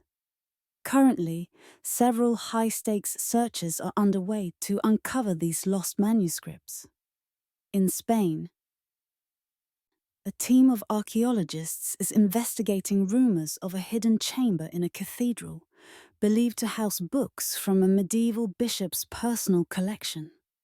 The chamber has never been explored, and scholars suspect it may contain texts that have been hidden for centuries, possibly since the Inquisition. Meanwhile, in Ethiopia, researchers are working with local communities to explore isolated monasteries that have remained largely untouched by modern scholarship. These monasteries hold manuscripts that have never been examined by modern experts and could offer new insights into early Christian and medieval thought. The Vatican archives are also a source of immense potential discovery. With over 35,000 uncatalogued volumes, the Vatican remains one of the most mysterious and inaccessible repositories of historical knowledge. Some of the most intriguing manuscripts are believed to be hidden among these unlisted texts, holding knowledge that could radically change our understanding of the past. And yet, the Vatican is not alone in this. Many institutions around the world have similar collections that have yet to be fully examined or understood. The possibility of finding a hidden library or manuscript collection is not just a tantalizing dream. It is a real and active pursuit. Each discovery opens new questions. If we find one lost library, what other hidden caches might it reference? What other texts might still exist, waiting to be rediscovered and understood? The possibilities are endless, and each potential discovery carries with it the promise of rewriting history. However, these discoveries raise difficult ethical questions. Who owns the manuscripts found in regions that were once colonized? How do we balance scholarly access with the cultural preservation and community rights of the places where these texts are found? These are questions that require careful consideration as the global search for hidden knowledge continues. As we look forward, it's not just about the potential discoveries that might lie beneath the earth or within forgotten buildings. It's about the belief that these discoveries are possible. In fact, they are not just possible but probable. Someone reading this documentary, perhaps even today, could be the one to uncover the next great hidden collection. And when that happens, we will be closer than ever to uncovering the full scope of medieval knowledge, some of which may be lost to us forever, unless we act now. Some of the most tantalizing gaps in our historical knowledge lie in the texts we know existed, but which are now lost to time. These are not works shrouded in myth or speculation. They are books, manuscripts, and treatises that were cited by ancient and medieval scholars, referenced in surviving works, and listed in library catalogues. Yet, despite all the evidence of their existence, they have vanished, leaving us with only fragments, citations, and the tantalizing question: what might they have contained? One of the most compelling examples is the complete works of Aristotle's dialogues. These were well known in the ancient world, frequently mentioned by philosophers and referenced in later texts. Yet, these dialogues are completely lost, and only fragments remain. Medieval scholars, including Thomas Aquinas, had access to some of Aristotle's writings through translations and summaries, but the original manuscripts have disappeared. What philosophical insights might these dialogues have contained? What influence did they have on ancient and medieval thought? Without them, our understanding of Aristotle's ideas is incomplete, and the missing pieces of his intellectual legacy remain just beyond our grasp. Aristotle's dialogues are far from the only missing works we know about. For example, Claudius Ptolemy, one of the greatest astronomers and geographers of the ancient world, wrote a complete geographical treatise, including coordinates for thousands of locations. His Geographia has survived in fragments, but the full text, with its rich detail on ancient world geography, has been lost. What could we have learned from Ptolemy's descriptions of the known world? How different was his vision of geography from the maps we now rely on? Similarly, Galen, the ancient Roman physician whose writings form the foundation of Western medicine for centuries, produced an encyclopedia of pharmaceutical compounds. This work was one of the most important texts in medieval medical libraries, but it no longer exists. While some fragments have been preserved, the full text, which likely contained invaluable medical knowledge, is lost to history. What medical compounds or techniques did Galen describe that might have been rediscovered or refined with modern knowledge? The list of lost works extends beyond philosophy and medicine. Ancient poets like Sappho, whose work was highly regarded in antiquity, had complete texts that were available to medieval libraries. Today, only fragments of her poetry remain. How much more of Sappho's literary genius could we uncover if her complete works were still with us? Similar losses are found in other ancient poets and playwrights, whose works were vital to understanding the cultural and intellectual landscapes of their time, but have long since vanished. Some of these missing works are from scholars outside the Western tradition. Indian and Islamic mathematicians, whose contributions to science were profound, had works that were referenced extensively in surviving texts. Yet many of their original manuscripts remain lost. These works, mentioned in bibliographies or quotes, hint at mathematical insights that could have changed the course of history, but without the original texts, we are left to speculate about what was lost. The detective work required to piece together these missing texts is a fascinating blend of scholarship and perseverance. Researchers compile evidence by cross-referencing citations in multiple sources, comparing library catalogues from different centuries, and piecing together profiles of lost works from the fragments and references that remain. In some cases, texts can be partially reconstructed based on extensive quotations in surviving works, creating what might be called a shadow library of knowledge. Books that we know existed but can't fully access. One example of this bibliographic detective work involves a medical text mentioned in multiple medieval sources. The text, referenced by the scholars between 1150 and 1480, was quoted extensively for its mathematical proofs and medical knowledge. The last confirmed citing of the manuscript was in 1489 in a monastery library in France. After that, it simply disappeared. The mystery of whether the book was lost, destroyed, or hidden away in a private collection continues to this day.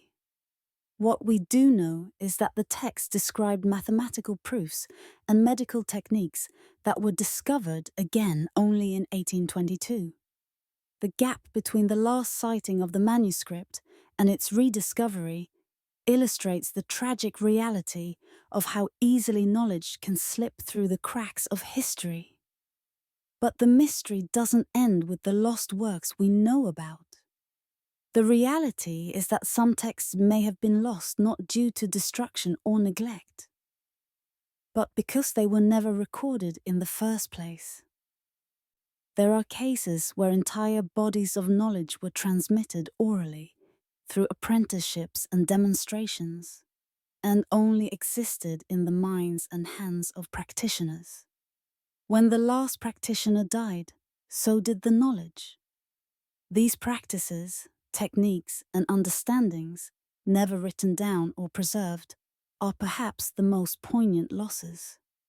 The knowledge was never recorded because it was understood to be practical, fleeting, and at the time unworthy of preservation. But now, centuries later, we are left to wonder what innovations and wisdom have vanished into oblivion. These lost texts and practices are not just academic curiosities. They represent years or even decades of scholars' lives, spent in pursuit of knowledge and understanding, with insights that could have advanced medicine, philosophy, and science. The emotional weight of this loss is profound, not just in terms of the knowledge itself, but in the recognition of the missed opportunities that come with it. And yet, the search continues. Every reference, every citation, is a clue in the puzzle, and the hope remains that one day, perhaps, a forgotten manuscript will resurface, offering new understanding and filling in the gaps that have existed for centuries. As we look ahead, the rediscovery of medieval knowledge presents profound possibilities for our future. Over the course of this documentary, we've uncovered how medieval knowledge was far more sophisticated than we once assumed. What was lost, whether through deliberate suppression, accidents of history, or neglect, is now slowly being brought back to light thanks to technological advancements and groundbreaking interdisciplinary collaborations. But what does all this mean for the world today and for the world of tomorrow? The real-world applications of rediscovered medieval knowledge are both exciting and practical. Take, for example, the architectural techniques from the Gothic era, which are being revisited by modern engineers.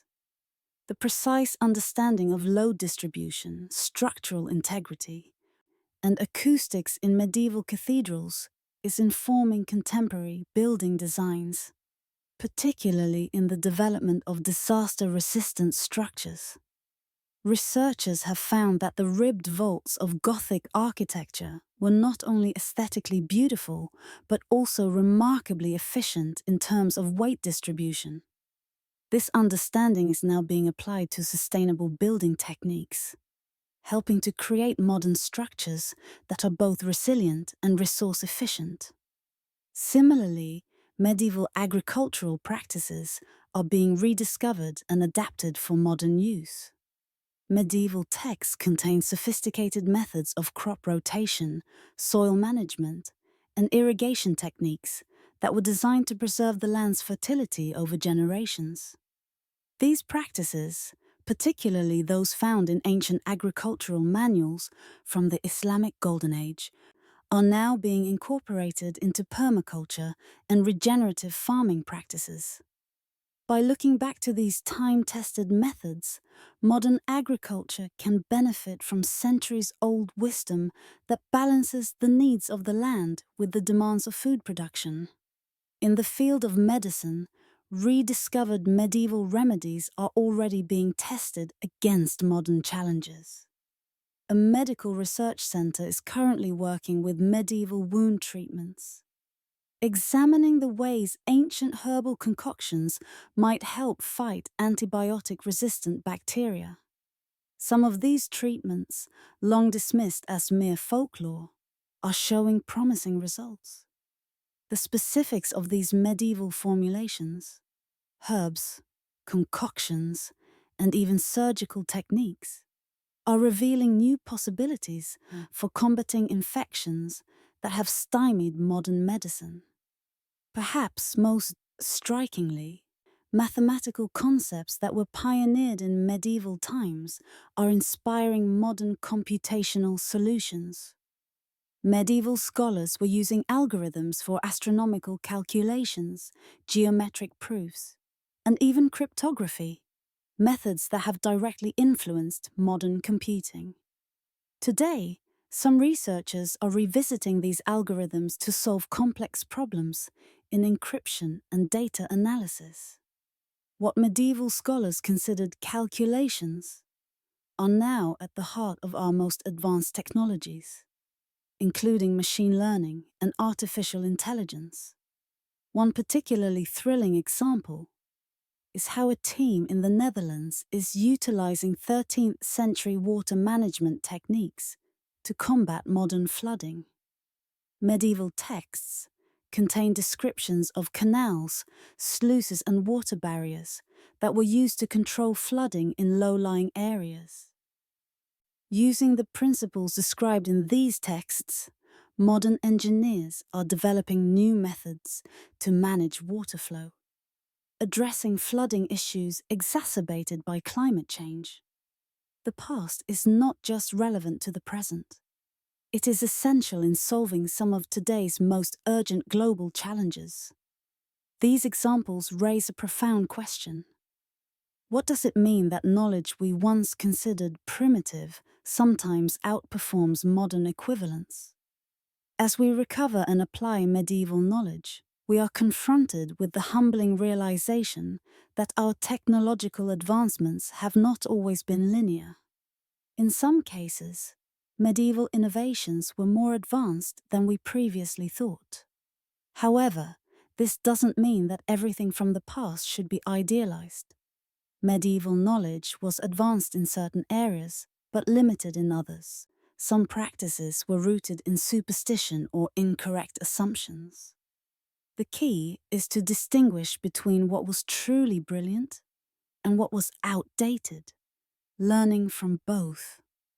This process of rediscovery is being aided by modern technologies, particularly artificial intelligence, or is increasingly being used to analyze vast amounts of manuscript data, looking for patterns that humans might miss. Machine learning algorithms can scan entire databases of medieval texts, identifying references to lost works, finding relationships between different sources, and even predicting missing sections of manuscripts. Early experiments with AI have already shown that it can reconstruct parts of damaged manuscripts with surprising accuracy, offering hope that lost knowledge might still be pieced together. As more manuscripts become digitized and more translation and analysis tools become available, the opportunity for non-specialists to contribute to discovery grows. Citizen science, enabled by the internet, has already played a role in the rediscovery of medieval knowledge. An amateur researcher in Australia recently made a significant contribution by identifying a previously overlooked medieval text while analyzing images of manuscripts online. With the democratization of research, anyone can become part of the ongoing project to unlock the secrets of the past. The next major discovery might come from someone not working in academia, but from a retired teacher, a graduate student, or even someone with a deep passion for history and discovery. However, as we look forward to this new age of rediscovery, there are challenges that must be addressed. Climate change threatens the physical survival of manuscripts stored in vulnerable environments. Political instability in certain regions puts libraries and archives at risk, as we've seen in areas like Syria, Iraq, and Afghanistan, where priceless collections have been destroyed by war. Funding cuts to libraries and archives also pose a major issue. While digital archives grow, they often overshadow the physical preservation of the original manuscripts, which contain vital information that scans cannot capture. such as the composition of parchment, binding techniques, or the marginalia and annotations that scholars have overlooked. The physicality of the manuscript, with its wear and tear, its personal touches from past readers, tells a story that no digital image can fully replicate. The future of the past, then, is not just about high-tech tools or new discoveries. It's about responsibility. We must balance preservation with access, ensuring that manuscripts are preserved for future generations while still making them accessible to scholars and the public. We must acknowledge that knowledge from all cultures deserves study and respect. As we continue to uncover forgotten wisdom, we must also ask ourselves what we will preserve for future generations. What will we dismiss as insignificant or irrelevant, only for future scholars to wish we had saved it? What insights will be lost forever, buried under the pressures of modern life because we didn't act in time? The documentary has shown that assumptions about medieval knowledge are often wrong, and we will likely find that what we think we know today will seem naive 10 or 20 years from now. With each new discovery, we learn more about the complexities of the past, and with each manuscript uncovered, we get a little closer to understanding the full picture of human achievement. The medieval scholars who preserved knowledge against enormous odds did their part. Now it's our turn. As we look ahead, we are reminded that the work of rediscovery is ongoing, and the most significant discoveries might be just around the corner. What will we uncover in the next decade? What knowledge waits to be found, preserved, and shared with the world?